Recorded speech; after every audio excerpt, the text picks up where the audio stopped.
سورۃ النور۔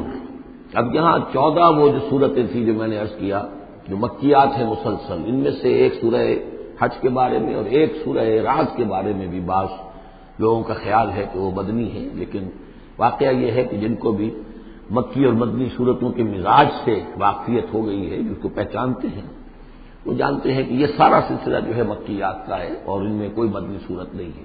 کہیں کہیں کسی مدنی آیت کا شامل ہو جانا یہ بالکل علیحدہ بات ہے، لیکن یہ کہ اب ان 14 صورتوں کے بعد اب یہ ہے واحد صورت مدنی ہے اور یہ سورۃ النور ہے۔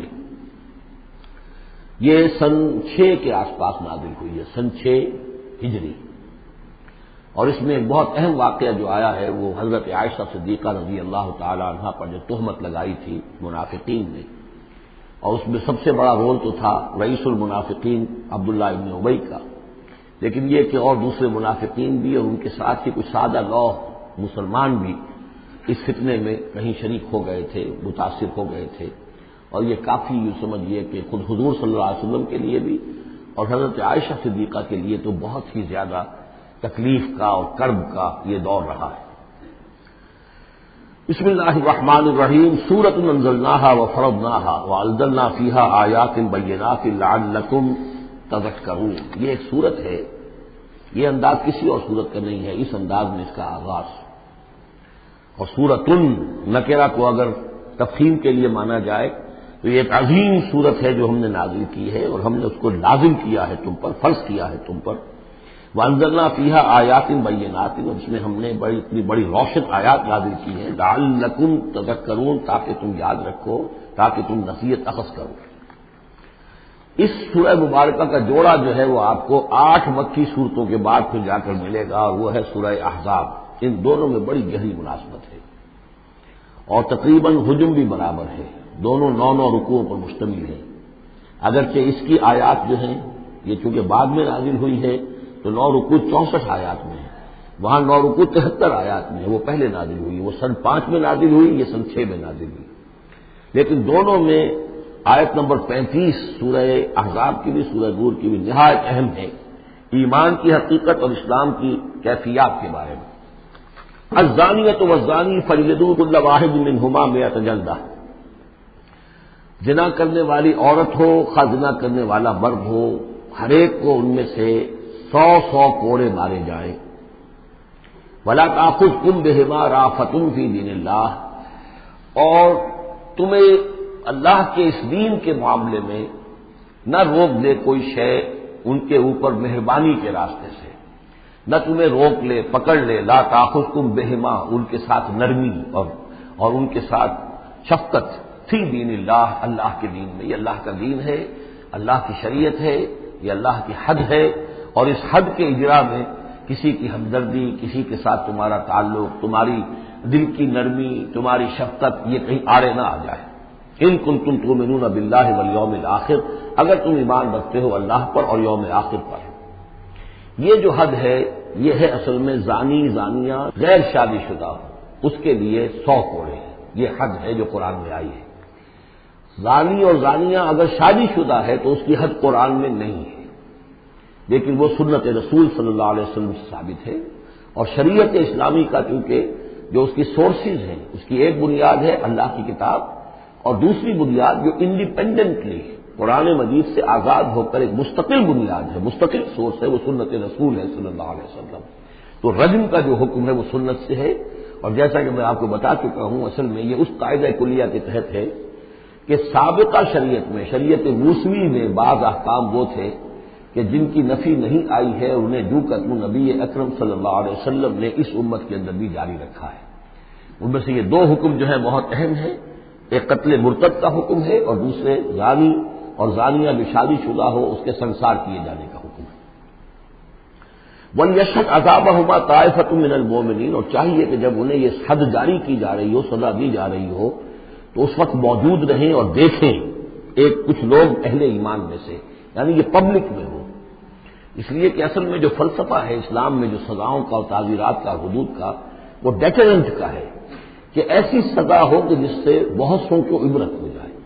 اگر آپ نے علیحدہ جا کر کہیں کمرے کے اندر کسی کو پھانسی دے دی تو ٹھیک ہے، لوگوں کو پتہ چلا کہ مر گیا، ویسے بھی مر جاتے ہیں لوگ، حادثے میں مر جاتے ہیں، فوت ہو جاتے ہیں، لیکن یہ ہے کہ اگر سر عام ڈال پر لٹکایا گیا ہو تو اب کتنے لوگوں کو، دیکھنے والوں کو عبرت ہوگی اور ہوش ٹھکانے آ جائیں گے۔ تو یہ فلسفہ ہے اسلام کا کہ تاکہ ایک آدمی کو سزا دی جا رہی ہو تو ہزاروں کو اس سے عبرت آئے۔ الزانی لا ينكح الا زانیۃ او مشرکۃ، کسی زانی شخص کے لیے روا نہیں ہے کہ وہ شادی کرے مگر کسی زانیہ عورت سے یا مشرکہ سے۔ یہ کسی قانون کے درجے میں بات نہیں ہے، بلکہ یہ ایک اخلاقی طور پر گویا کہ تعلیم دی جا رہی ہے کہ زانی لوگ تو ان کا حال تو ایسا ہے کہ انہیں تو مستحق اگر ہیں تو شادی کے کسی زانیہ سے یا مشرک سے۔ والزانیۃ لا ينكحها، اور زانی عورت ہو تو وہ بھی اس لائق نہیں ہے کہ اس سے کوئی نکاح کرے مگر صرف بدکار مرد یا مشرک۔ وحرم ذلک علی المؤمنین، اور یہ دونوں جو ہیں زانی مرد اور زانی عورتیں یہ تو حرام کر دی گئی ہیں مومنین کے حق میں، الا یہ کہ کوئی توبہ کرے، جو بھی ہے معاملہ وہ علیحدہ ہے سے۔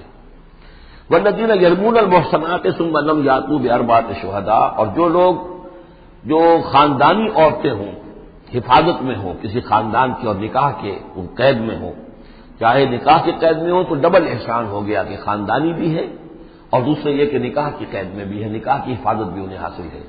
نہیں تو یہ کہ اگر غیر شادی شدہ ہے لیکن کسی شریف خاندان سے ہیں، آزاد خاندان سے ہیں، اگر ان کی عورتوں میں کوئی شخص جو ہے ان پر عیب لگائے، زنا کا الزام لگائے اور پھر وہ نہ لا سکے، ثم لم یاتوا باربعۃ شہداء، 4 شہید نہ لا سکے، فجلدوہم، تو پھر اب ان کو کوڑے مارو، 80 جلدہ، 80 کوڑے، 80 دبرے۔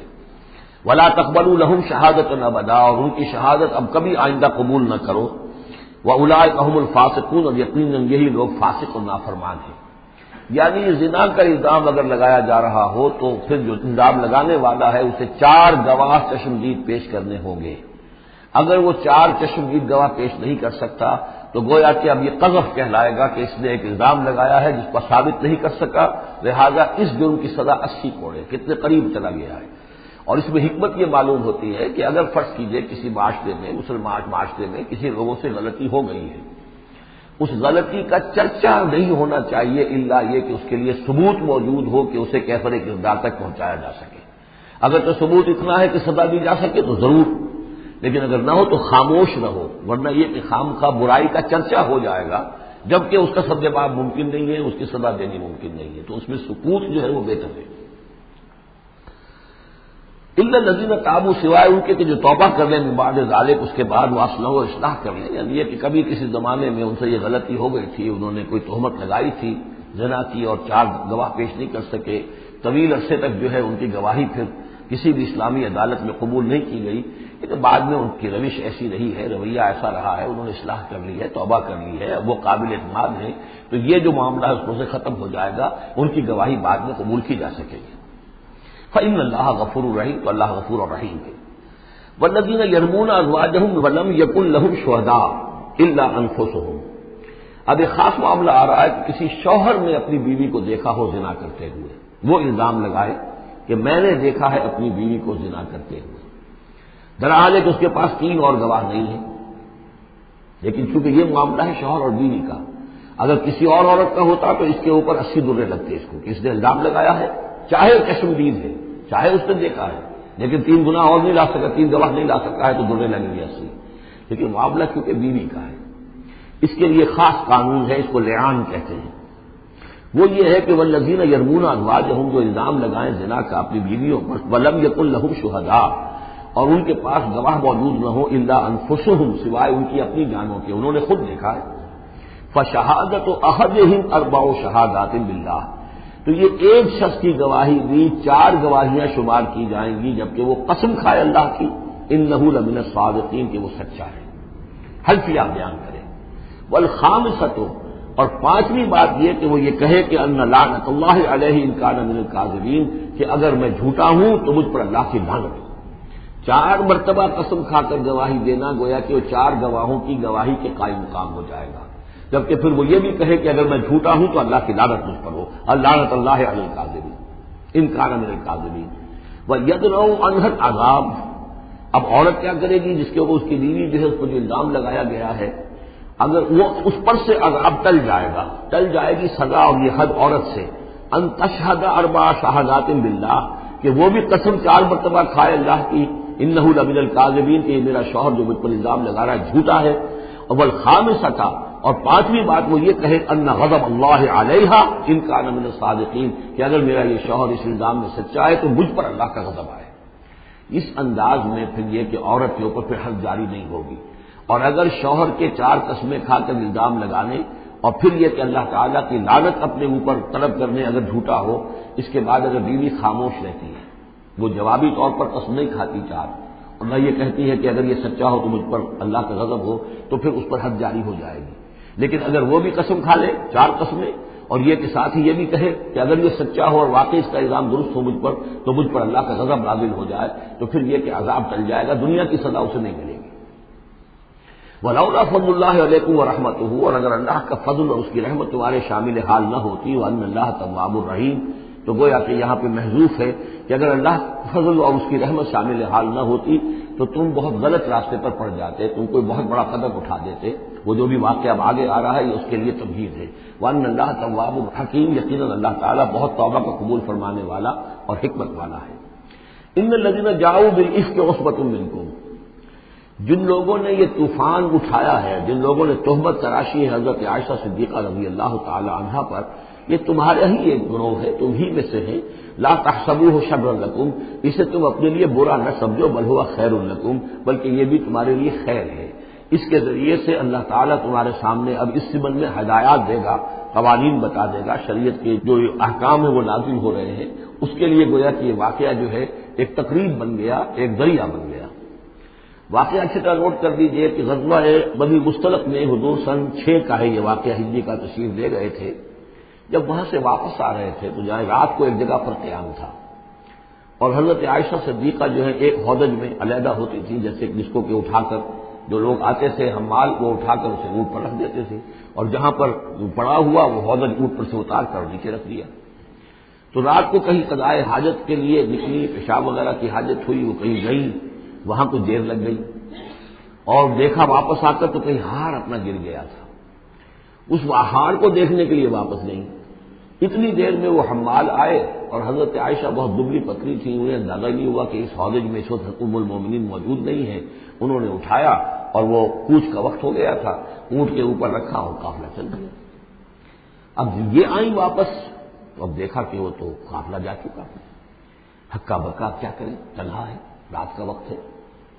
اس وقت انہوں نے بڑی عقل مندی سے کام لیا کہ اب اگر میں قافلے کے پیچھے دوڑی چلی تو پتہ نہیں میں کسی غلط راستے پر مڑ جاؤں اور پھر وہ تلاش بھی نہیں کر سکیں گے مجھے، تو بہتر یہ کہ میں یہیں پر بیٹھی رہوں، تاکہ انہیں جب بھی خیال ہوگا کہ اس ہودج کے اندر جو ہے ام المومنین عائشہ صدیقہ موجود نہیں ہے تو وہ تلاش میں پھر یہیں آئیں گے. تو وہاں بیٹھی ہوئی تھی، رات کا وقت تھا، نیند آلود ہو گئی، اس سے آپ کا چہرہ بھی کھل گیا. تو ایک صاحب تھے صحابہ میں سے صفوان ابن معطل، ان کی ڈیوٹی یہ ہوتی تھی کہ وہ لشکر کے پیچھے پیچھے چلتے تھے. لشکر چل رہا ہے تو ذرا فاصلے سے کہ کہیں کوئی گری پڑی چیز رہ گئی ہو، کہیں کوئی بیمار ہو وہ چل نہ پایا ہو لشکر کے ساتھ رہ گیا ہو پیچھے، تو پیچھے وہ دیکھ بھال کرتے ہوئے آتے تھے. انہیں دور سے نظر آیا کہ یہاں کوئی لکڑی سی پڑی ہے کوئی، تو جا کر دیکھا، حضرت عائشہ کو پہچان لیا. اور وہ کہتے ہیں کہ میں نے اس لیے پہچان لیا کہ حجاب کی آیت کے نازل ہونے سے پہلے میں نے انہیں دیکھا تھا. حجاب کی آیت نازل ہوئی ہے سورہ احزاب میں، سورہ احزاب 1 سال پہلے نازل ہو چکی ہے. تو جب تک حجاب کی آیت نہیں آئی تھی، ظاہر بات ہے کہ وہاں پردہ نہیں تھا، کوئی نقاب نہیں اوڑھتی تھی خواتین اور نہ امہات المومنین، لہذا پہچانتے تھے. تو چونکہ چہرہ کھلا ہوا تھا ام المومنین کا، تو انہوں نے کہا انا للہ و انا الیہ راجعون. یہ الفاظ جو کہے تو حضرت عائشہ کی آنکھ کھل گئی اور وہ پھر اٹھ کر بیٹھی، انہوں نے اپنا کپڑا درست کیا. لیکن پھر انہوں نے یہ کیا صفوان ابن معطل نے کہ اپنا اونٹ بٹھا دیا، خاموشی کے ساتھ حضرت عائشہ اس پر سوار ہو گئی اور وہ آگے اس کی وہ نکیل پکڑ کر وہ چلتے گئے اور قافلے میں پہنچ گئے. وہاں عبداللہ ابن ابی نے شور مچا دیا کہ خدا کی قسم تمہارے نبی کی یہ بیوی جو بچ کر نہیں آئی ہے. مطلب یہ کہ یہ تو اب یہ معاملہ جو رہا ہے، تنہائی رہی ہے، علیحدہ رہے ہیں، تو گویا کہ زنا کا معاملہ ہو گیا ہے. یہ اس کی جو بھی اس کی گندی سوچ تھی. ظاہر بات ہے کہ مکھی تو گندگی پر بیٹھتی ہے، اس کو تلاش کیسی ہے گندگی کی، اس کے لیے تو یہ ایک موقع مل گیا اسکینڈل اٹھانے کا. یہ اسکینڈل بڑھتے بڑھتے ایک طوفان بن گیا، اور اس میں بعض جو ہے بہت ہی مخلص لوگ بھی، حضرت حسان بن ثابت رضی اللہ تعالیٰ عنہ جو دربار نبوی کے گویا کہ سرکاری شاعر تھے، ان کا بھی معاملہ اس کے اندر ایسا ہو گیا کہ وہ بھی ملوث ہو گئے. تو یہ ہے واقعہ عفق کا. لیکن اس کے بعد قرآن مجید میں پھر یہ آیات نازل ہوئی، اللہ تعالیٰ نے برات کر دی، اور پھر یہ کہ ان کی پاک دامنی اور پاک بازی جو ہے وہ ثابت ہو گئی، اور اس کے بعد یہ معاملہ رفع دفع ہو گیا۔ ان الذین جاؤوا بالافک عصبۃ منکم لا تحسبوه شرا لکم بل هو خیر لکم لکل امرئ منهم ما اکتسب من الاثم، اس میں جس شخص نے بھی جو جو گناہ کمایا ہے وہ اس کو مل جائے گا، اس کے حصے میں درج ہو جائے گا۔ والذی تولی کبرہ، جس نے اس کا سب سے بڑا حصہ وصول کیا، یہ ہے عبداللہ ابن ابی جس نے اسکینڈل اٹھایا اور اسے بڑی قوت کے ساتھ شدت کے ساتھ پھیلایا۔ والذی تولی کبرہ منہم لہ عذاب عظیم، اس کے لیے تو پھر بہت بڑا عذاب ہے۔ لولا اذ سمعتموہ، مسلمانوں تمہیں کیا ہو گیا، کیوں نہ ایسا ہوا کہ جب تم نے یہ سنا تھا، ظن المؤمنون والمؤمنات بانفسہم خیرا، تو مومن مرد اور مومن عورتیں اپنے بارے میں اچھا گمان کرتی، یعنی یہ کہ حضرت عائشہ کے بارے میں ان کے بارے یہ گمان ہونا چاہیے تھا، انہیں فوراً کہہ دینا چاہیے تھا، وقالوا ھذا افک مبین، اور وہ کہتے فوراً کہ یہ تو کوئی بہت بڑی تہمت ہے۔ لولا جاؤوا علیہ باربعۃ شہداء، کیوں نہیں وہ لے کر آئے 4 گواہ، اگر تو ان کے پاس گواہ تھے یہ بات کہنے کے لیے تب تو زبان کھولنی چاہیے تھی، اگر 4 گواہ نہیں تھے تو انہیں زبان بند رکھنی چاہیے تھی۔ فَإِذْ لَمْ تَأْتُوا بِالشُّهَدَاءِ، اس لیے کہ یہ 4 گواہوں والی آیت جو ہے یہ سورہ نساء میں اتر چکی تھی، سورہ نساء سن 4 میں آ چکی ہے، وہ ابتدائی احکام جو تھے کہ 4 گواہ ہونے چاہیے اس معاملے کے اندر، یہ آیت سورہ نساء میں آ چکی ہے۔ تو فرمایا کہ یہ کیوں نہیں 4 گواہ لے کر آئے، فَإِذْ لَمْ تَأْتُوا بِالشُّهَدَاءِ، اگر وہ 4 گواہ نہیں لا سکے، فَأُولَٰئِکَ عِندَ اللَّهِ هُمُ الْكَاذِبُونَ، تو یقیناً اللہ کے نزدیک اور قانون اسلامی کے نزدیک پھر وہی جھوٹے ہیں۔ وَلَوْلَا فَضْلُ اللَّهِ عَلَيْكُمْ وَرَحْمَتُهُ، اور اگر نہ ہوتا اللہ کا فضل اور اس کی رحمت تمہارے شامل حال سے دنیا والآخرہ، دنیا میں اور آخرت میں بھی، لَمَسَّكُمْ فِيمَا أَفَضْتُمْ، تو تم پر پڑتی اس چیز پر کہ جس کا چرچا تم نے کیا ہے، عذاب عظیم، بہت بڑا عذاب۔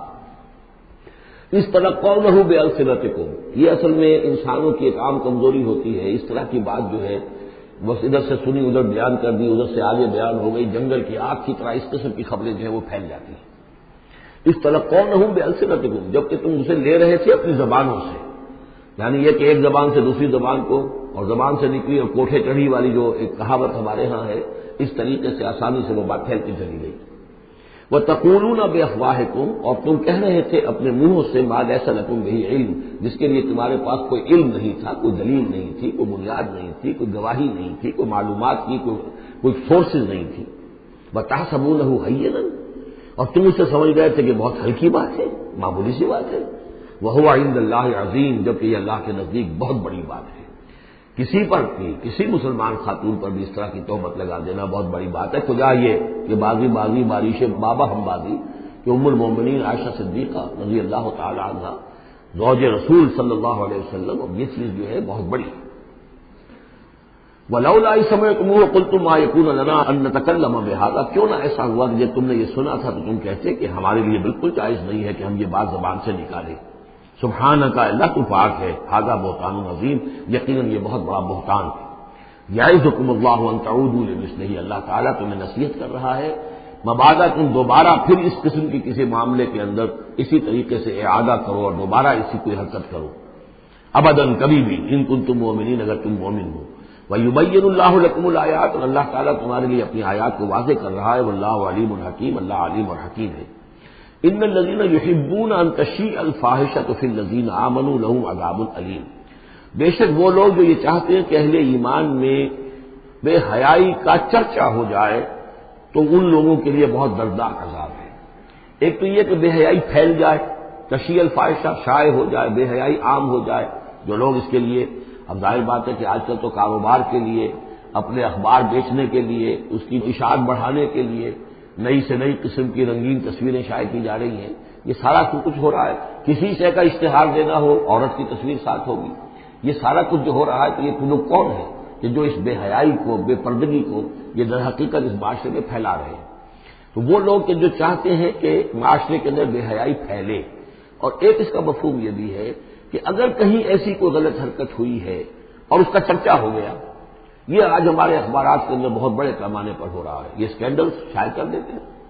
اب وہ بات صحیح بھی ہے یا نہیں، غلط ہے تب بھی، لیکن ایک بات ہے اس کا چرچا ہو گیا، پوری دنیا کے اندر پہنچ گئی۔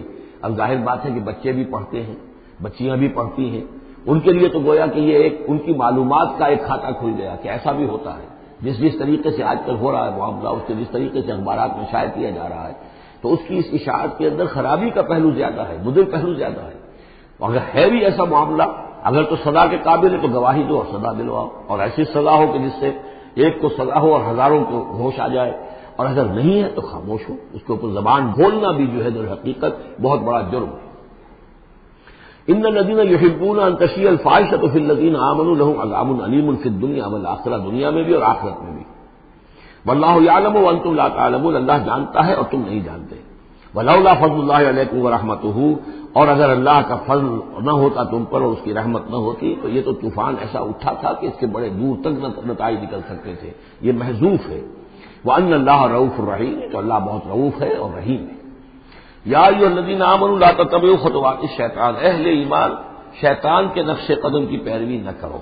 ومن یتبع خطوات الشیطان، جو کوئی بھی شیطان کے نقوش پا کی پیروی کرے گا فإنہ یأمر بالفحشاء والمنکر، تو شیطان تو اسے حکم دے گا، وہ تو حکم دیتا ہے بے حیائی کا اور منکر کا، بری بات کا۔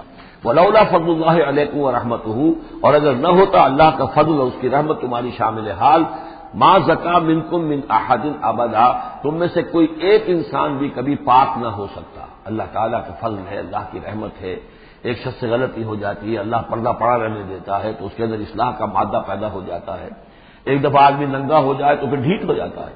اس سے یہ کہ اللہ تعالیٰ جو ہے ان چیزوں کے اندر اس کی بڑی حکمت ہے کہ اگر کوئی غلطی ہو گئی ہے فوراً نہیں پکڑتا، وہ اس کو مہلت دیتا ہے، اصلاح کرے۔ ولولا فضل اللہ علیکم ورحمتہ، اگر نہ ہوتا اللہ کا فضل تم پر اور اس کی رحمت، ما زکا منکم من احد ابدا، تم میں سے کوئی بھی کبھی نیک اور پارسا نہ بن سکتا اور پاک نہ ہو سکتا۔ ولکن اللہ یزکی من یشاء، بلکہ یہ تو اللہ تعالیٰ ہی پاک کرتا ہے جس کو چاہتا ہے۔ واللہ سمیع علیم، اللہ سمیع علیم ہے۔ ولا یأتل اولو الفضل منکم والسعة ان یؤتوا اولی القربى والمساکین والمہاجرین فی سبیل اللہ، اس آیت کی بھی شان نزول ہے کہ حضرت ابو بکر صدیق رضی اللہ تعالیٰ عنہ کے ایک یا تو بھانجے تھے یا خالہ زاد بھائی تھے، حضرت مصطح۔ یہ حضرت مصطح جو غریب آدمی تھے اور حضرت ابو بکر ان کی مدد کیا کرتے تھے، پیسے سے، مال سے ان کی ضرورت جو ہے پوری کرتے تھے۔ لیکن یہ مصطح بھی اس میں شریک ہو گئے۔ حضرت عائشہ صدیقہ رضی اللہ تعالیٰ عنہ پر جو تہمت کا معاملہ چلا تو حضرت ابو بکر کو جب معلوم ہوا کہ مصطح بھی اس معاملے کے اندر شریک ہے تو پھر غصے میں آ کے ان کا قسم کھا لی کہ میں اب اس کے ساتھ کبھی کوئی بھلائی نہیں کروں گا، اس نے اتنی بڑی غلطی کی ہے اور اس معاملے کے اندر میری بیٹی کا معاملہ ہے اور اس میں اس کو یہ خیال نہیں آیا کہ میں اس کے ساتھ کتنا کچھ احسان کرتا ہوں، اس کے اندر جو ہے وہ خود بھی شریک ہو گیا۔ اس پر اللہ تعالیٰ کی طرف سے گرفت آ رہی ہے کہ نہیں ابو بکر یہ ٹھیک نہیں ہے، جو بھی اس سے غلطی ہوئی، لیکن تم جو نیک کام کر رہے تھے اس کا کیوں قسم کھاتے ہو کہ اس کے اندر تم مدد نہیں کرو گے۔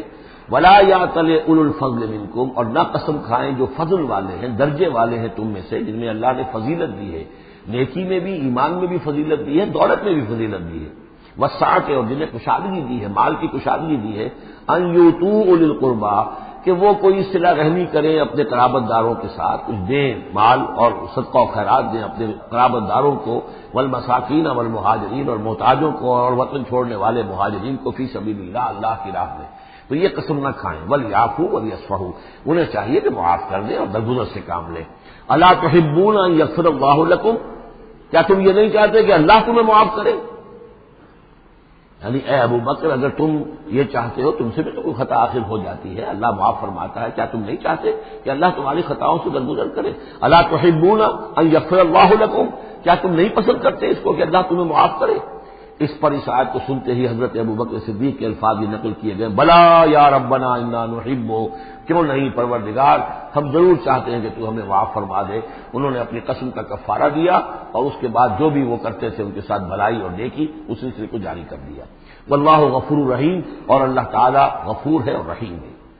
ان الذین یرمون المحصنات الغافلات المؤمنات، یقیناً وہ لوگ کہ جو تہمت لگاتے ہیں ان پاک دامن عورتوں پر کہ جو غافل ہیں، جن کو ان چیزوں کا ہوش بھی نہیں ہے، جن کا گمان بھی ادھر نہیں گیا، المومنات اہل ایمان میں سے، لعنوا فی الدنیا، ایسی معصوم اور پاک دامن عورتوں پر جو تہمت لگانے والے ہیں ان پر پھٹکار ہے دنیا میں بھی اور آخرت میں بھی، ولہم عذاب عظیم، اور ان کے لیے بہت بڑا عذاب ہے۔ یوم تشہد علیہم السنتہم وایدیہم، جس دن کے ان کے خلاف گواہی دیں گے، تشہد علیہم، علی کو نوٹ کر لیجیے، جس دن کے ان کے خلاف گواہی دیں گے، السنتہم ان کی اپنی زبانیں گواہی دیں گی، وایدیہم ان کے اپنے ہاتھ گواہی دیں گے، وارجلہم اور ان کے پاؤں گواہی دیں گے، بما کانوا یعملون، اب جو کچھ عمل وہ کر رہے تھے۔ یہ ہاتھ ہمارے پاس اللہ کی امانت ہے، میں اس سے غلط کام کر رہا ہوں تو یہ انڈر پروٹیسٹ میرا حکم تو مان رہا ہے، اس لیے کہ اللہ تعالیٰ نے مجھے میرے حوالے سے کیا ہوا ہے، لیکن اس کے اندر پروٹیسٹ ہے، قیامت کے دن یہی میرے خلاف مقدمہ کرے گا، پروردگار تو نے مجھے اس کے حوالے کیا تھا اور یہ مجھ سے میرے ذریعے سے غلط کام کرتا رہا۔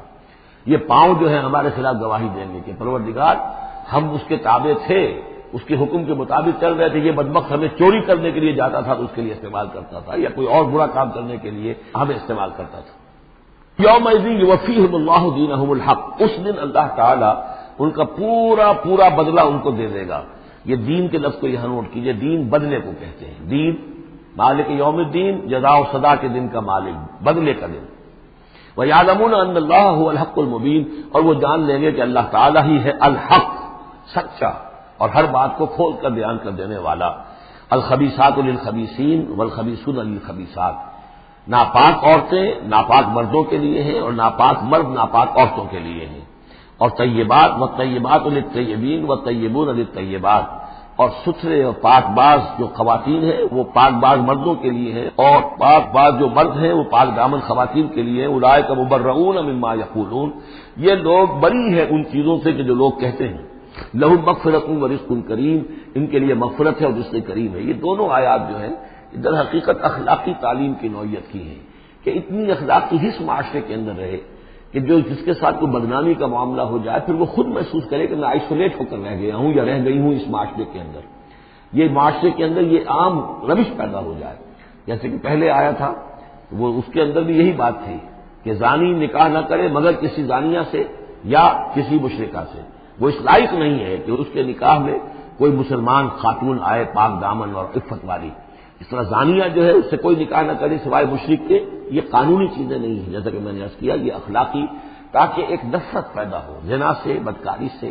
اسی طریقے سے معاشرے کے اندر ایک عام فضا، ایک حص ایسی پیدا ہو جائے کہ جس میں جو لوگ بھی ایسی گراوٹوں میں مبتلا ہوں وہ خود اپنی آنکھوں میں ذلیل ہو کر رہ جائیں۔ یا ایھا الذین آمنوا لا تدخلوا بیوتا غیر بیوتکم حتی تستأنسوا، اب اس حوالے سے بہت سے جو احکام آ رہے ہیں، یہ سورہ نور اور سورہ احزاب ان دونوں میں معاشرتی احکامات ہیں۔ معاشرتی احکامات میں خاص طور پر وہ جو ایک آیت آئی ہے سورہ بنی اسرائیل میں، وَلَا تَقْرَبُوا الزِّنَا إِنَّهُ كَانَ فَاحِشَةً وَسَاءَ سَبِيلًا، اس زنا کا سد باب کرنے کے لیے اسلام کے معاشرتی نظام میں بہت دور دور تک اقدامات کیے گئے ہیں۔ قریب مت جاؤ زنا کے، یعنی زنا کو ایریڈیکیٹ کرنا معاشرے میں یہ ایک بہت بڑا آبجیکٹو ہے، اور اس کے لیے دور دور تک اقدامات، مثلا پردہ ہے، سطر ہے، لباس کے احکام دیے گئے ہیں، معاشرہ جو ہے ہمارا جو ہے وہ مکسڈ سوسائٹی نہ ہو، مخلوط معاشرہ نہ ہو، مردوں کی ذمہ داریاں علیحدہ ہیں، عورتوں کی علیحدہ ہیں، معاشرہ جو ہے سیگریگیٹڈ ہو، مردوں اور عورتوں کے درمیان اختلاط نہ ہو، یہ ساری چیزیں کس کے لیے ہیں؟ یہ اسی لیے ہے کہ یہ در حقیقت اس قدر شدید کشش ہے مرد اور عورت کے اندر، یہ اللہ نے جو دو جنسیں بنائی ہیں، اور اس میں یقیناً جو سیکس کا معاملہ اتنا پوٹنٹ موٹیو ہے کہ اس کو اگر پوری طریقے سے جیسے گھوڑا بہت منہ زور ہو تو اسے بہت باندھ کر رکھنا پڑے گا اور بڑا اس کو کنٹرول کرنے کے لیے محنت کی ضرورت ہے، اسی طریقے سے اس سیکس کو ڈسپلن کرنا اور صحیح انداز میں اس کو جو ہے ہارنس کرنا، اور اس کے لیے یہ ہے کہ غلط راستوں سے اس کو بچانا، اس کے لیے بڑے دور دور تک احکام دیے گئے، اور یہ پورا معاشرتی نظام اسلام کا اسی بنیاد پہ قائم ہے۔ اب اسی میں سے مثلاً یہ گھر کی پرائیویسی بھی ہے، ایک گھر ہے، گھر میں ایک شوہر ہے، اس کی بیوی ہے، اب آپ فوراً چلے گئے سیدھے گھر کے اندر، نہیں، اے اہل ایمان مت داخل ہوا کرو گھروں میں اپنے گھروں کے سوا، حتیٰ تستانسوا، یہاں تک کہ بول چال کر لو، اجازت لے لو، وتسلموا علی اہلہا، اور اذن لینے کی اس وقت جو ہوتی تھی شکل وہ یہی کہ جا کر دروازے پر کہو السلام علیکم، معلوم ہوا کہ کوئی صاحب ہیں کہ جو آئے ہیں ملنا چاہتے ہیں اور اندر آنا چاہتے ہیں، اب اس کے بعد یہ کہ وہ اپنی آئیڈینٹی دیں اور پھر ان کو آنے کی اجازت دی جائے، یہ نہیں کہ بے گھر چلے جا رہے ہیں۔ ذالکم خیر لکم لعلکم تذکرون، یہی تمہارے لیے بہتر ہے تاکہ تم نصیحت حاصل کرو۔ فإن لم تجدوا فیہا احدا فلا تدخلوها، اگر اس گھر میں کوئی نہ ہو تو پھر اس میں داخل مت ہو، حتیٰ یؤذن لکم، یہاں تک کہ تمہیں اجازت دی جائے، جو گھر کا مالک ہے وہ اگر اجازت دے کہ ہاں میرا گھر اس وقت خالی ہے تم اس میں جا سکتے ہو، ورنہ یہ کہ خالی گھر کے اندر جہاں کوئی نہیں ہے داخلے کی اجازت نہیں ہے۔ وَإِن قِيلَ لَكُمْ، اور اگر کہا جائے تم سے ارجعوا، چلے جاؤ، لوٹ جاؤ، اس وقت میں ملنے کے لیے تیار نہیں ہوں یا میں اپنی کسی مشغولیت میں ہوں، فارجعوا، تو لوٹ جاؤ۔ اب دیکھیے یہ آداب ہیں۔ ہمارے یہاں یہ ہے کہ آپ پہنچ گئے، نہ ٹائم لیا ہوا ہے، نہ پہلے سے طے ہے، آپ سمجھتے ہیں کہ مجھے ریسیو کرنا اس کا فرض ہے، کیوں نہیں ملا؟ اس نے انکار کر دیا تو اس کا مطلب یہ کہ بڑا متکبر ہے اور بہت یہ جو ہے شخص جو ہے، یہ نہیں۔ اگر تو آپ وقت طے کر کے گئے ہیں تو اس کا فرض ہے کہ وہ آپ کو ریسیو کرے اور آپ کو وقت دے، لیکن اگر آپ اچانک چلے گئے ہیں تو آپ کو اس کی پرائیویسی پر آپ جو ہے حملہ آور نہیں ہو سکتے۔ وہ اپنے کس کام میں ہے، کس مشغولیت میں ہے، اس کی کیا اہمیت ہے، آپ تو اس کو نہیں جانتے۔ اگر وہ گھر والا کہہ دیتا ارجعوا وَإِن قِيلَ لَكُمْ ارْجِعُوا فَارْجِعُوا، تو لوٹ جاؤ، ہوا اذکیٰ لکم، یہی تمہارے لیے زیادہ پاک ہے، پاک بازی کا معاملہ، واللہ بما تعملون علیم، اور جو کچھ تم کر رہے ہو اللہ اس سے واقف ہے۔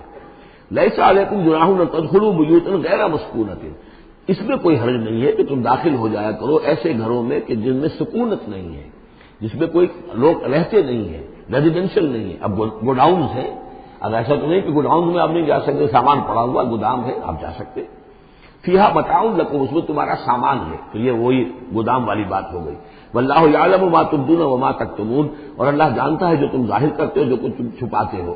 یعنی قانون کی اصل روح کو دیکھنا چاہیے کہ یہ جو روکا جا رہا ہے کہ گھروں میں داخل نہ ہو، تو یہ اصل میں جو پرائیویسی ہے گھر کی اور فیملی کی، اصل میں اس کو ملحوظ خاطر رکھا جا رہا ہے، نہ یہ کہ آپ کہیں کہ صاحب ہم گودام میں بھی داخل نہیں ہو سکتے جب تک یہ پرمیشن جو لکھی ہوئی ہے وہ ہمیں مل نہ جائے۔ قل للمؤمنین یغضوا من ابصارہم، اہل ایمان سے یہ کہیے اے نبی کہ وہ اپنی نگاہوں کو ذرا نیچا رکھا کریں، وَيَحْفَظُوا فُرُوجَهُمْ، اور اپنی شرمگاہوں کی حفاظت کریں، ذَلِكَ أَزْكَىٰ لَهُمْ، یہی ان کے لیے زیادہ پاکیزہ ہے، زیادہ بہتر ہے۔ ان اللہ خبیر بما یصنعون، یقیناً اللہ تعالیٰ باخبر ہے اس سے کہ جو وہ کر رہے ہیں۔ وَقُل لِّلْمُؤْمِنَاتِ يَغْضُضْنَ مِنْ أَبْصَارِهِنَّ، اسی طرح مومن عورتوں سے بھی کہہ دیجیے وہ بھی اپنی نگاہیں نیچی رکھا کریں، وَيَحْفَظْنَ فُرُوجَهُنَّ، وہ بھی اپنے سطر کو پوری طریقے سے ملحوظ رکھیں اور اپنی شرمگاہوں کی حفاظت کریں۔ وَلَا يُبْدِينَ زِينَتَهُنَّ، اور انہیں نہیں چاہیے کہ وہ اپنی زینت اور سنگھار کو ظاہر کریں، إِلَّا مَا ظَهَرَ مِنْهَا، سوائے اس کے کہ جو از خود ظاہر ہو جائے۔ وَلْيَضْرِبْنَ بِخُمُرِهِنَّ، اور چاہیے کہ وہ اپنے گریبانوں کے اوپر اپنی اوڑھنیوں کے بکل مار دیا کریں، بِخُمُرِهِنَّ عَلَىٰ جُيُوبِهِنَّ، یہ خمرہن جمع ہے خمار کی، خمار کہتے ہیں اوڑھنی۔ ایک دوسرا لفظ جو ہے وہ آئے گا سورہ احزاب میں، ان دونوں الفاظ کو علیحدہ علیحدہ رکھیے۔ تو یہ ہے کہ اپنے گریبانوں کے اوپر، گویا کہ یہ بھی پرانا ہمیشہ سے لباس، عورت کے لباس میں اوڑھنی بھی تھی اور عورت کے لباس میں چادر بھی تھی۔ چادر وہ لے کر نکلتی تھی جب گھر سے باہر جاتی تھی، اور اوڑھنی وہ رکھتی تھی جبکہ گھر کے اندر ہوتی تھی۔ یہی جو ہماری تہذیب کے اندر ہے، یہ عرب کی تہذیب میں پہلے بھی تھا۔ چہرے کا پردہ نہیں تھا عرب میں، چادر وہ لے کے جاتی تھی تو چادر اپنے اوپر ڈالتی تھی، اور مرد بھی چادر کے بغیر نہیں ہوتے تھے، نہ کوئی مرد بغیر چادر کے نہ عورت، بلکہ چادر ہی سے ایک شخص کا رتبہ معین ہوتا تھا۔ کسی کی چادر بڑی شاندار ہے، دوشالہ اوڑھا ہوا ہے، بہت قیمتی ہے، تو وہ بڑا آدمی ہے، وہ سردار ہے۔ کسی کے بیچارے کی جو ہے معمولی سی چادر ہے، اور اسی لیے اس حدیث میں آتا ہے کہ جو شخص تکبر کرتا ہے، الکبر ردائی، تکبر جو ہے وہ تو میری چادر ہے۔ اور یہ عرب میں یہ بڑا کسی شخص کی توہین کرنی ہوتی تھی اس کی چادر گھسیٹتے تھے، گویا کہ اس کی عزت جو ہے اس کو کھینچ لیا ہے۔ تو اللہ فرماتا ہے کہ جو تکبر کرتا ہے وہ گویا میری چادر گھسیٹ رہا ہے میرے کندھے سے، اس درجے جو ہے اللہ تعالیٰ جو اس میں اپنی توہین محسوس کرتا ہے۔ تو وہ اپنی ان اوڑھنیوں کے بکل مار لیا کریں اپنے گریبانوں پر، یعنی یہ کہ یہ عورت کے لیے اس کی زینت کا ایک بہت بڑا حصہ ہے، اس کی جو بھی چھاتی ہے اس کے لیے ایک اضافی کرتا اس نے پہنا ہوا ہے، لیکن کرتے کے اوپر مزید جو ہے یہ ایک بکل اس کی اوڑھنی کا ہو۔ وَلَا يُبْدِينَ زِينَتَهُنَّ، اس کے سینے کے اوپر یہ اضافی ہو جائے گا، وَلَا يُبْدِينَ زِينَتَهُنَّ، اور نہ وہ ظاہر کریں اپنی زینت کو۔ اب یہ ہے جو محرموں کی فہرست آ رہی ہے جس کے سامنے عورت کھلے چہرے کے ساتھ آ سکتی ہے بلا حجاب، اور یہ اتنی طویل فہرست جو دی گئی ہے، آخر سوچنا چاہیے کہ اللہ تعالیٰ نے یوں ہی ایکسرسائز ان فیوٹیلٹی تو نہیں کی ہے۔ کیا فرق ہے اگر ایک عورت کے چہرے کا پردہ نہیں ہے، وہ باہر نکلتی ہے چادر لے کر، اور یہ کہ کسی اور کے ساتھ اس کا پردہ چہرے کا نہیں ہے، تو پھر یہ پوری فہرست دینے کی ضرورت کیا ہے؟ میرے نزدیک چہرے کا پردہ اسلام کے اندر لازم ہے، اور اس چہرے کے پردے سے مستثنا ہیں یہ لوگ۔ کون لوگ مستثنا ہیں؟ الا لبعولتہن، ان کے شوہر نمبر ایک، او آبائہن، یا ان کے باپ، اور باپ سے مراد باپ، دادا، چچا، یہ سب چلیں گے، او آبائے بعولتہن، یا ان کے شوہروں کے باپ، او ابنائہن، یا ان کے اپنے بیٹے، او ابنائے بعولتہن، یا ان کے شوہروں کے بیٹے۔ یعنی ان کے شوہروں کی کسی اور بیوی سے اولاد ہے، بیٹے ہیں، تو وہ بھی محرم ہے، وہ نامحرم نہیں ہے۔ اور اخوان ہننا یا ان کے اپنے بھائی، اور بنی اخوان ہننا یا ان کے بھائیوں کے بیٹے، اور بنی اخوات ہننا یعنی یہ بھتیجے ہو گئے، اور بنی اخوات ہننا یا ان کے بھانجے، اور نساء ہننا یا ان کی عورتیں، اپنی عورتیں، جان پہچان کی عورتیں، عام عورتیں نہیں ہیں، نساء ہننا، او ما ملکت ایمانہن، یا یہ کہ جو ان کے غلام اور ان کی لونڈیاں ہیں۔ اکثر و بیشتر اہل سنت کے نزدیک یہاں مرد غلام مراد نہیں ہے بلکہ لونڈیاں مراد ہیں۔ اب تابعین غیر اولی الاربۃ، یا ایسے تابع لوگ جو کہ صرف خدمت گار ہیں، بعض اوقات ہوتا ہے خاندانی طور پر جو ہے وہ خدمت گار کرنے والے ہیں، باپ بھی کہیں ملازم تھا اسی گھر میں اور اس کی اولاد بھی وہیں پر ہے، وہ بھی کام کر رہی ہے، بچپن سے وہیں پلے ہیں۔ ایسے لوگ ہوتے ہیں کہ جن کو واقعتاً پھر اس گھر کی خواتین سے اس طرح کا خیال کبھی نہیں آ سکتا کہ ان کے بارے میں وہ کوئی بری بات سوچے۔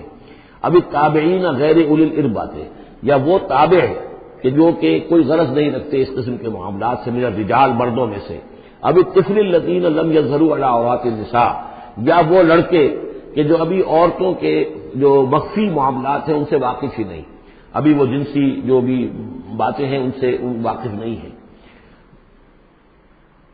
ولا یضربن، یہ اب یہ فہرست مکمل ہو گئی، یہ ہیں محرم لوگ جن کے سامنے عورت بغیر چہرے کے پردے کے آ سکتی ہے۔ باقی یہ کہ زینت جو خود بخود ظاہر ہو جائے، اب ظاہر ہے کہ آپ نے چادر بھی لی ہوئی ہے، کسی خاتون نے برقع بھی اوڑھا ہوا ہے، لیکن اب کسی کا قد ہے، ماشاءاللہ وہ قد ایسا ہے، سر قد ہے کوئی خاتون، وہ کہاں چھپائے گی اس قد کو، وہ تو ظاہر ہو جائے گا۔ جسم متناسب ہے، اب وہ جسم تو ظاہر ہو جائے گا۔ اس اعتبار سے ما ظہر منہا کو لوگوں نے لے لیا چہرے کے لیے، یہ بالکل غلط ہے۔ چہرے کا تو پردہ میرے نزدیک لازم ہے، اور یہ کہ باقی یہ کہ ان کے سامنے چہرے کے سمیت عورت آ سکتی ہے۔ باقی عورت جو ہے اپنے بیٹے کے سامنے بھی سوائے 3 اعضاء کے اور نہیں کھول سکتی، اپنے بھائی کے سامنے بھی نہیں کھول سکتی۔ چہرہ، یہ ہاتھ پونچوں سے نیچے، اور پیر ٹخنوں سے نیچے، یہ جو 3 اعضاء ہیں یہ وہ ہیں کہ جو عورت کھلے رکھ سکتی ہے، اپنے وہ بیٹے کے سامنے بھی، بھائی کے سامنے بھی، اور جو بھی رشتے گنائے گئے ہیں۔ لیکن یہ کہ اس سے آگے پھر جو ہے معاملہ وہ پھر شوہر کا ہے، اس سے آگے یعنی لباس کا معاملہ جو ہے جس سے کہ عورت جو ہے وہ آزاد ہوگی، وہ صرف شوہر کے لیے۔ ولا یضربن بارجلہن لیعلم ما یخفین من زینتہن، اور نہ یہ ایسا ہو کہ وہ اپنے پاؤں مار کر چلیں، کوئی زیور جو ہے پاؤں میں پہنا ہوا اس کی جھنکار ہو تاکہ لوگوں جو ہے ادھر متوجہ ہو جائیں۔ لیعلم ما یخفین من زینتہن، تاکہ لوگوں کے علم میں آ جائے کہ کیا انہوں نے چیز چھپائی ہوئی ہے اپنی زینت میں سے، کیا زیورات پہنے ہوئے ہیں۔ وَتُوبُوا إِلَى اللَّهِ جَمِيعًا أَيُّهَا الْمُؤْمِنُونَ، اور اے اہل ایمان سب کے سب مل کر اللہ کی جناب میں توبہ کرو، لعلکم تفلحون، تاکہ تم فلاح پاؤ۔ وَأَنكِحُوا الْأَيَامَ مِنكُمْ، اور دیکھو اپنی بیواؤں کی شادیاں کر دیا کرو۔ وَالصَّالِحِينَ مِنْ عِبَادِكُمْ، یہ بھی اب ایک بہت اہم ہے بات۔ ہندوانہ ہمارا معاشرہ جو ہے وہ بیوہ کی شادی جو ہے وہ تو جائز بھی نہیں سمجھتا، یا بہت ہی یوں سمجھیے کہ اس کے نزدیک بہت ہی ناپسندیدہ بات ہے، اور ہمارے ہاں بھی یہ ہو گیا ہے۔ حالانکہ یہاں حکم ہے انکحوا الایام منکم، بیواؤں کی شادیاں کر دیا کرو۔ والصالحین من عبادکم و امائکم، اور تمہاری جو بانیاں ہوں، غلام ہوں، ان میں سے بھی جو سمجھدار ہوں، جن کے کردار کے بارے میں تمہیں اعتماد ہو، ان کی بھی شادیاں کر دیا کرو۔ ایک کی کنیز ہے، ایک کا غلام ہے، ان کی شادی ہو جائے۔ اب ظاہر بات ہے وہ کنیز جو ہے اپنے آقا کے، اب اس کے ساتھ وہ تمتع نہیں کر سکے گا، اس لیے کہ اس نے اجازت دے دی ہے کہ اس کی کنیز کی شادی ہو گئی ہے کسی غلام کے ساتھ۔ وَالصَّالِحِينَ مِنْ عِبَادِكُمْ وَإِمَائِكُمْ إِنْ يَكُونُوا فُقَرَاءَ، اگر وہ فقیر ہوں گے، مہر وغیرہ دینے کی ان کے اندر ہمت نہیں ہے، صلاحیت نہیں ہے، يُغْنِهُمُ اللَّهُ مِنْ فَضْلِهِ، تو اللہ تعالیٰ ہو سکتا ہے کہ ان کو اپنے فضل سے غنی کر دے۔ واللہ واسع علیم، اللہ واسع بہت سمائی رکھنے والا، کشائش والا، کشادگی والا اور جاننے والا ہے۔ یعنی یہ بھی ہے کہ کسی وقت انسان سوچے کہ اگر میں شادی کروں گا تو وہ بھی اپنی قسمت ساتھ لے کر آئے گی، کیا پتہ کہ میرے اس وقت حالات جو ہیں اگر کچھ خراب بھی ہیں، تو اللہ تعالیٰ اس کی قسمت سے، اس کے حوالے سے وہ اللہ تعالیٰ میرے لیے رزق کا دروازہ کھول دے۔ وَلْيَسْتَعْفِفِ الَّذِينَ لَا يَجِدُونَ نِكَاحًا، اور جو لوگ نکاح کی قدرت بالکل نہ رکھتے ہوں، شادی کر ہی نہ سکتے ہوں، کچھ بھی نہ ہو ان کے پاس، نہ کوئی گھر ہو جس میں کہ اپنی بیوی کو رکھ سکیں، نہ کوئی نان نفقے کا سامان ہو، نہ کوئی مہر دے سکیں، وَلْيَسْتَعْفِفْ، تو انہیں چاہیے کہ وہ اپنی عفت کی حفاظت کریں، پوری طریقے سے اپنے جنسی جذبے کو کنٹرول کریں۔ الَّذِينَ لَا يَجِدُونَ نِكَاحًا حَتَّىٰ يُغْنِيَهُمُ اللَّهُ مِنْ فَضْلِهِ، یہاں تک کہ اللہ تعالیٰ انہیں اپنے فضل سے غنی کر دے۔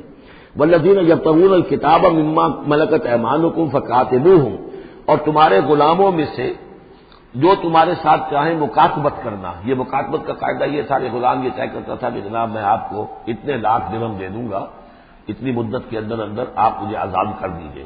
تو یہ معاہدہ ہو گیا، اب وہ آزاد ہو گیا، لیکن آزادی اسی میں ہے کہ اسے وہ رقم اتنی عرصے کے اندر ادا کرنی ہے. اب وہ کمائے گا، محنت کرے گا، کوشش کرے گا اور وہ رقم ادا کر دے گا. یہ مکاتبت تھی. تو جو بھی تمہارے غلاموں میں سے مکاتبت چاہیں مما ملکت ایمانکم فکاتبوہم، تو یہ مکاتبت کر لیا کرو. قرآن مجید نے وہ تمام راستے کھولے ہیں کہ جن سے غلاموں کی آزادی کا جو ہے آسانی کے ساتھ تدریجاً سہج انداز کے اندر ان کی غلامی کا جو ہے سلسلہ ختم ہو کر آزادی کی طرف راستہ کھل جائے. فکاتبوہم ان علمتم فیہم خیرا، اگر تم دیکھ رہے ہو ان کے اندر کہ خیر ہے، بھلائی ہے، واقعتاً یہ شخص اعتماد کیا جا سکتا ہے، یہ بھاگ نہیں جائے گا اور یہ جو بھی کرنا چاہ رہا ہے معاہدہ اس کو پورا کرنے کی اس کی نیت ہے. وآتوہم من مال اللہ الذی آتاکم، پھر ایسے لوگوں کو جنہوں نے مکاتبت کی ہو تم بھی مال دیا کرو، جو اللہ کا مال تمہارے پاس اللہ نے تمہیں دیا ہے، یعنی لوگ مدد بھی کریں اس کی تاکہ وہ اپنی اس رقم کو جلد از جلد ادا کر کے اور وہ پھر آزاد ہو جائے. وَلَا تُكْرِهُوا فَتَيَاتِكُمْ عَلَى الْبِغَاءِ، اور دیکھو اپنی باندیوں کو، چھوکریوں کو، یہ جو وہاں پہ باندیاں کنیزیں ہوتی تھی انہیں بدکاری پر مجبور نہ کرو. ان اردنا تحسنا، اگر وہ چاہیں کہ وہ پاک دامن رہیں، وہ کسی قلعے میں رہیں، اور ان سے چونکہ یہ بھی رواج وہاں تھا، ان باندیوں سے پھر وہ پیشہ کراتے تھے. اب یہ اصل میں اصلاح ہو رہی ہے اس معاشرے کی، اور اس کے اندر ان چیزوں کو رفتہ رفتہ روکا جا رہا ہے. جیسے سورہ نساء میں آیا تھا، ایسا بھی ہوتا تھا کہ باپ کی بیویاں جو ہیں اپنی جو سوتیلی مائیں ہیں انہیں اپنے گھر میں ڈال دیا، لیکن یہ ساری چیزیں رفتہ رفتہ ایک ایک کر کے پھر کی بندش ہوئی ہے. تو وہ اپنی اولونیوں سے پیشہ کراتے تھے اور کمائی خود کھاتے تھے. تو فرمایا یہ بہت غلط ہے. لتبتغوا عرض الحیات الدنیا، تاکہ تم حاصل کرو دنیا کی زندگی کا سامان. ومن یکرہن فإن اللہ من بعد اکراہہن غفور رحیم، اور اگر کوئی ان کو مجبور کرے گا اس کام کے لیے تو اللہ تعالیٰ ان کی اس مجبوری کی بنا پر ان کے حق میں غفور اور رحیم ہوگا. تم پر وبال آئے گا، جو کام یہ غلط کروائے گا وبال اس پر آئے گا. اگر وہ خود جو ہے مجبوراً کر رہی ہے اور وہ اس کے لیے ذہناً تیار نہیں ہے تو بہرحال اللہ اس کے حق میں غفور اور رحیم ہوگا. وَلَقَدْ أَنزَلْنَا إِلَيْكُمْ آيَاتٍ مُبَيِّنَاتٍ، اور دیکھو ہم نے نازل کر دی ہے تمہاری جانب یہ روشن آیات. وَمَثَلًا مِّنَ الَّذِينَ خَلَوْا مِن قَبْلِكُمْ، اور وہ ساری باتیں بھی ہم نے بتا دی ہیں کہ جو ان لوگوں میں تھیں جو تم سے پہلے تھے.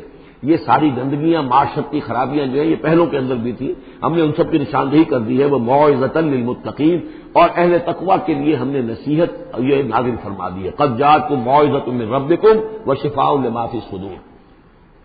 اب یہ 5واں رکوع آ رہا ہے اور یہ ہمارے اس منتخب نصاب کا جو دوسرا حصہ ہے ایمان کی بحث، اس کے ضمن میں یہ بہت اہم درس ہے. اور یہ آیت نمبر 35 جو آ رہی ہے یہ قرآن مجید کی عظیم ترین آیات میں سے ہے. اس سورہ مبارکہ کی بھی آیت نمبر 35 اور سورہ احزاب میں بھی بالکل ٹھیک یہی نمبر آیت نمبر 35 آپ کو ملے گی. یہ ایمان پر اور وہ اسلام کی کیفیات پر قرآن مجید کی عظیم ترین آیات ہے. اللہ نور السماوات والارض، اللہ آسمانوں اور زمین کا نور ہے. مثل نور ہی، اس پر ایمان کی مثال، اس کے نور ایمان کی مثال ایسی ہے کہ مشکاتن، جیسے ایک طاق ہے، فیہا مصباح، اس میں ایک چراغ روشن ہے. المصباح فی زجاجہ، وہ چراغ جو ہے چمنی کے اندر ہے، شیشہ ہے اس کے اوپر، جیسے لالٹینیں ہوتی تھی پچھلے زمانے میں، گلوب کے ساتھ جو ہے وہ لیمپ ہوتے تھے. الزجاجہ تو کانہا کوکب دری، اور وہ شیشہ چمک رہا ہے جیسے کہ ایک چمکدار ستارہ ہو. یوقد من شجرۃ، اور اس مصباح میں، اس دیے میں، اس چراغ میں جلایا جا رہا ہے تیل، کس کا؟ ایک شجرہ مبارکہ زیتونہ کا، ایک ایسا مبارک درخت زیتون کا، لا شرقیۃ ولا غربیہ، جو نہ شرقی ہے نہ غربی ہے. یعنی یہ کہ درخت ہے، جھنڈ ہے ایک. اب اگر تو اس جھنڈ کے مشرق میں کوئی درخت ہے تو صبح کی دھوپ تو انہیں ملے گی، شام کی نہیں ہوگی. مغرب میں ہے تو شام کی دھوپ مل جائے گی، صبح کی نہیں ملے گی. ایک علیحدہ کھڑا ہوا ہے کوئی، جس کے نہ ادھر کوئی اور ہے نہ ادھر کوئی اور درخت ہے، تو پورے دن کی تمازت دھوپ کی جو ہے وہ جذب کر رہا ہے. اور ایسے درخت کا جو روغن زیتون ہوتا تھا وہ بہت صاف شفاف، اسی کی مثال دی جا رہی ہے. جو نہ شرقی ہے نہ غربی ہے، وہ کسی جانب سے اوٹ میں ہے ہی نہیں. یکاد و زیتھا یضیء، اس کا جو روغن ہے وہ بھڑک اٹھنے کو بیتاب ہے، قریب ہے کہ روشن ہو جائے. ولو لم تمسسہ نار، چاہے اسے ابھی آگ نے چھوا ہی نہ ہو. نور علی نور، جب آگ بس کر جائے، چھو جائے تو پھر نور علی نور ہے، وہ بھڑک اٹھتا ہے۔ یہدی اللہ لنورہ من یشاء، اللہ تعالیٰ ہدایت فرماتا ہے اپنے نور کی جانب جس کو چاہتا ہے۔ وَيَضْرِبُ اللَّهُ الْأَمْثَالَ لِلنَّاسِ، اور اللہ تعالیٰ مثالیں بیان کرتا ہے لوگوں کے لیے۔ وَاللَّهُ بِكُلِّ شَيْءٍ عَلِيمٌ، اور اللہ ہر چیز کا کما حقہ علم رکھتا ہے۔ یہ اصل میں ایمان کے لیے، اس کے اجزائے ترکیبی کے لیے بہترین تمثیل ہے، جس کو میں پہلے بیان کرتا رہا ہوں کہ ایک ہے فطرت، انسانی فطرت۔ اگر فطرت سلیم ہے تو اس کے اندر یہ ایمانی حقائق موجود ہیں، معرفت خداوندی موجود ہے۔ البتہ اس پر کوئی پردے آ گئے ہیں، اس کے اوپر جو ہے کچھ غلاف پڑ گئے ہیں، اور جب آتی ہے وہی وہ اس کو ایکٹیویٹ کرتی ہے۔ آیات الہیہ جو ہیں، آیات قرآنیہ، وہ اندر کے جو ڈورمنٹ اس کی کانشیسنس ہے ایمان کی، اس کو ایکٹیویٹ کر کے شعور پر لے آتی ہے۔ اس کو یوں سمجھے کہ جیسے تیل ہے۔ اب تیل ایک ہے کڑوا تیل، جس سے کہ ہم دیے کبھی جلایا کرتے تھے، اب تو شاید ہی کہیں آپ نے دیکھا ہو دیا کس کو کہتے ہیں، لیکن اس میں وہ کڑوا تیل جو جلتا تھا تو کڑوا تیل خود آگ نہیں پکڑ سکتا، اس میں بتی ڈالنی پڑتی تھی، کوئی کپڑے کی بتی ہے بٹکر یا یہ کہ وہ روئی کی بتی بنائی ہے، اس بتی کا اس پھر آگ لگاتے تھے تو جل تو رہا ہے تیل، لیکن بواسطہ بتی، براہ راست وہ تیل جلنے کی پوزیشن میں نہیں ہے۔ لیکن ایک تیل ہے پیٹرول، جو کڑوے تیل سے روشنی حاصل کرنے کے لیے جتن کرنے پڑ رہے ہیں آپ کو جلانے کے لیے، اور پیٹرول گویا کہ بیتاب ہے، وہ بھڑک اٹھنے کو بیتاب ہے، ذرا سی چنگاری قریب آئی اور بھڑک گیا۔ اسی طریقے سے انسانوں کی طباع کا فرق ہے۔ کچھ لوگوں کی جو فطرت ہے اتنی سلیم ہوتی ہے، اتنی نیکی ہوتی ہے اس کے اندر کہ جیسے ہی وہی سامنے آئی، آئینہ جگمگا اٹھا ایک دم، اس لیے کہ اوپر غبار ہے ہی نہیں، اس کے اوپر کوئی اور جو ہے پردے پڑے ہوئے ہیں ہی نہیں۔ یہ مثال صدیقین کی ہے جو میں نے کل بھی آپ سے عرض کیا تھا کہ جیسے کہ حضور نے فرمایا میں نے جس کے سامنے بھی دعوت ایمان رکھی اس نے کچھ نہ کچھ توقف اور تردد ضرور کیا، سوائے ابو بکر کے کہ ایک لہجے کا بھی توقف نہیں کیا۔ یہ اس لیے کہ ان کی فطرت اتنی سلیم تھی، گویا کہ وہ پیٹرول تھا ان کے اندر جو بھڑک اٹھنے کو بیتاب تھا کہ ذرا قریب بھی اگر بیاچائی آ گئی تو بھڑک اٹھے۔ لیکن کچھ لوگ وہ تھے کہ جن کا تیل اتنا صاف اور پاک نہیں تھا، ان میں کوئی تکدر تھا، انہیں وقت لگ گیا، اگر چاہیے کہ بالآخر وہ ایمان لے آئے، لیکن یہ کہ کچھ اس میں بتی ڈالنی پڑی، کوئی اس کے لیے محنت کرنی پڑی۔ السابقون الاولون من المہاجرین والانصار والذین اتبعوہم باحسان، پھر وہ لوگ ہیں جو بعد میں درجہ بدرجہ پھر ان کے بعد آتے چلے گئے۔ تو اسی طریقے سے ایمان کی مثال ہے کہ یہ روغن فطرت یا نور فطرت، نور روح، روحانی نور جو ہمارے اندر ہے نور تجلی بھی اسی خاک میں پنہاں، غافل تجرا صاحب ادراک نہیں ہے۔ وہ جو ہماری روح ملکوتی کے اندر جو نور ہے، یہ نور اور باہر سے جو قرآن کا نور، وحی کا نور آیا، ان دونوں کے نور کے اجتماع سے پھر نور علی نور کی کیفیت پیدا ہوئی۔ اب وہ نور ایمانی جو ہے وجود میں آ گیا۔ اللہ نور السماوات والارض مثل نورہ کمشکاۃ فیہا مصباح المصباح فی زجاجہ، اور ذہن میں رکھیے یہ ہمارا جو پنجر ہے پسلیوں کا، اس کی واقعتاً تاق کی سی شکل ہے، یہ نیچے سے چوڑا ہو رہا ہے، اوپر سے تنگ ہو رہا ہے، تاق ایسے ہی ہوتے تھے۔ ڈائفرام جو ہے وہ اس تاق کا گویا کہ فلور ہے، جو ہمارے ایبڈومینل کیویٹی کو چیسٹ کیویٹی سے علیحدہ کرنے والا عضو ہے، اور دل رکھا ہوا ہے اس کے اوپر، یہ گویا کہ چراغ ہے۔ اس دل میں نور ایمان ہوتا ہے، اس دل کے اندر جو ہے وہ اللہ کا نور، اور یہ نور بنا ہے دو چیزوں سے، ایک وہ نور فطرت جو اس کے اندر موجود تھا اس کی روح کے اندر، اور ایک نور وحی۔ ان دونوں کے اجتماع سے نور علی نور، وہ نور جو ہے وہ نور ایمان کی شکل میں اس قلب کے اندر جو ہے وہ جاگزی ہوا اور قلب منور ہو گیا۔ المصباح فی زجاجہ، الزجاجۃ کأنہا کوکب دری یوقد من شجرۃ مبارکۃ زیتونۃ لا شرقیۃ ولا غربیہ یکاد زیتها یضیء ولو لم تمسسہ نار نور علی نور یہدی اللہ لنورہ من یشاء۔ یہ نور علی نور ہے، دو نوروں کے جمع ہونے سے یہ نور ایمان وجود میں آیا، نور فطرت، نور وحی۔ اور اللہ تعالیٰ ہدایت دیتا ہے اپنے نور کی جس کو چاہتا ہے، اور اللہ یہ مثالیں لوگوں کے لیے بیان کرتا ہے۔ باقی اللہ کو تو ہر شے کا کما حقہ علم ہے، مثال کی ضرورت انسانوں کے لیے ہے کہ جو ان لطیف حقائق کو ایسے ہی اور خود نہیں سمجھ سکتے۔ اب جن لوگوں کے دلوں میں یہ نور ایمان پیدا ہو جاتا ہے، ان کی ایک جھلک دکھائی جا رہی ہے کہ ان کی شخصیت، ان کی زندگی کی دلچسپیاں کیا ہوتی ہیں۔ فی بیوت اذن اللہ ان ترفع ویذکر فیہا اسمہ، ان گھروں میں جن کا کہ اللہ نے حکم دیا ہے کہ انہیں بلند کیا جائے، یعنی مساجد۔ بلند کرنے سے مطلب یہ ہے کہ ان کو نمایاں بنایا جائے، ہر مسلمان آبادی میں معلوم ہو کہ مسجد ایک نمایاں شے ہے. یہ ضروری نہیں کہ اس کی ڈیکوریشن ہو، اس کے اوپر جو ہے خام خواہ تکلفات میں پیسے خرچ کیے جائیں، لیکن یہ کہ ایک تو یہ کہ وہ نمایاں ہونی چاہیے، معلوم ہو کہ اس آبادی کا مرکز یہ ہے. نمبر 2 یہ ہے کہ ترفع، اس کو ہر طریقے سے ہر معنوی گندگی سے بھی پاک رکھا جائے. وَيُذْكَرَ فِيهَا اسْمُهُ، اور اس میں اس کا نام لیا جائے. يُسَبِّحُ لَهُ فِيهَا بِالْغُدُوِّ وَالْآصَالِ، یہ جو صاحب ایمان لوگ ہیں جن کے دلوں میں ایمان کی قندیلیں روشن ہیں، یہ تسبیح کرتے ہیں اللہ کی ان گھروں کے اندر صبح کے وقت بھی اور شام کے وقت بھی. رجال، وہ جواں مرد، لا تلہیہم تجارۃ ولا بیع عن ذکر اللہ واقام الصلاۃ، جن کو غافل نہیں کر سکتی نہ کوئی تجارت نہ کوئی خرید و فروخت اللہ کی یاد سے اور نماز کے قائم کرنے سے، وایتاء الزکاۃ اور زکوٰۃ کے ادا کرنے سے. یخافون یومن، یہ سب کچھ کر کے بھی وہ ڈرتے رہتے ہیں، لرزاں و ترساں رہتے ہیں، کانپتے رہتے ہیں اس دن کے تصور سے. تتقلب فیہ القلوب والابصار، جس میں کہ دل بھی الٹ جائیں گے اور نگاہیں بھی الٹ جائیں گی. لیجزیہم اللہ احسن ما عملوا، تاکہ اللہ تعالیٰ ان کو بدلے میں دے بہترین جزا ان کے اعمال کی. ویزیدہم من فضلہ، اور اضافہ کرے اپنی طرف سے اپنے فضل میں سے. واللہ یرزق من یشاء بغیر حساب، اور اللہ تعالیٰ چاہتا ہے دیتا ہے جس کو چاہتا ہے بغیر حساب. اللہم ربنا اجعلنا منہم، یہ تو مومن صادق کے لیے ایمان ان کے دلوں میں ہے، اس کی تمثیل یہ ہے، اور ان کے کردار کی جھلک یہ ہے. اب ایک ہے بین بین کے لوگ، ایمان تو نہیں ہے لیکن کچھ نہ کچھ نیکی کے کام کرتے ہیں، کچھ اپنے دل کی تسلی کے لیے، کچھ اپنے ضمیر کو مطمئن کرنے کے لیے. ان کی نیکی حقیقی نیکی نہیں ہے. وہ لیس البر ان تولوا وجوہکم قبل المشرق والمغرب، اس آیت کو ذہن میں رکھیے. والذین کفروا، اور جو لوگ ایمان سے تہی ہے، محروم ہے، کافر ہے، ان کی نیکیاں، ان کے اعمال کیا ہیں؟ کسراب، جیسے ریت ہو، سراب ہو، بقیعۃ، ایک چٹیل میدان میں. یحسبہ الظمآن ماء، پیاسا سمجھتا ہے کہ پانی ہے. حتی اذا جاءہ، یہاں تک کہ وہ جب وہاں پہ گھسٹ کر بھی پہنچتا ہے تو معلوم ہوتا ہے لم یجدہ شیئا، کچھ نہیں پاتا وہاں پر. ووجد اللہ عندہ، اور اللہ کو پاتا ہے وہاں موجود. فوفاہ حسابہ، تو اللہ تعالیٰ اس کا حساب اسے پورا چکا دیتا ہے. واللہ سریع الحساب، اور اللہ جو ہے حساب چکانے میں دیر نہیں لگاتا. یعنی یہ جو نیکیاں ہوتی جھوٹی نیکیاں، ملمے کی نیکیاں، حقیقی ایمان نہیں ہے، ایمان باللہ نہیں ہے، ایمان بالآخرت نہیں ہے، لیکن یوں ہی کچھ نہ کچھ نیکیاں ہیں، کچھ خدمت خلق کے کام ہے. اس طرح کی چیزیں اللہ کی نگاہ میں ان کی کوئی وقت نہیں. اس کے لیے پہلے ایک مثال سورہ ابراہیم میں آ چکی ہے. دوسری مثال یہ کہ یہ نیکیاں سراب کے مانند ہیں، جنہیں پیاسا سمجھتا ہے کہ یہ پانی ہے، حقیقت میں پانی نہیں ہے.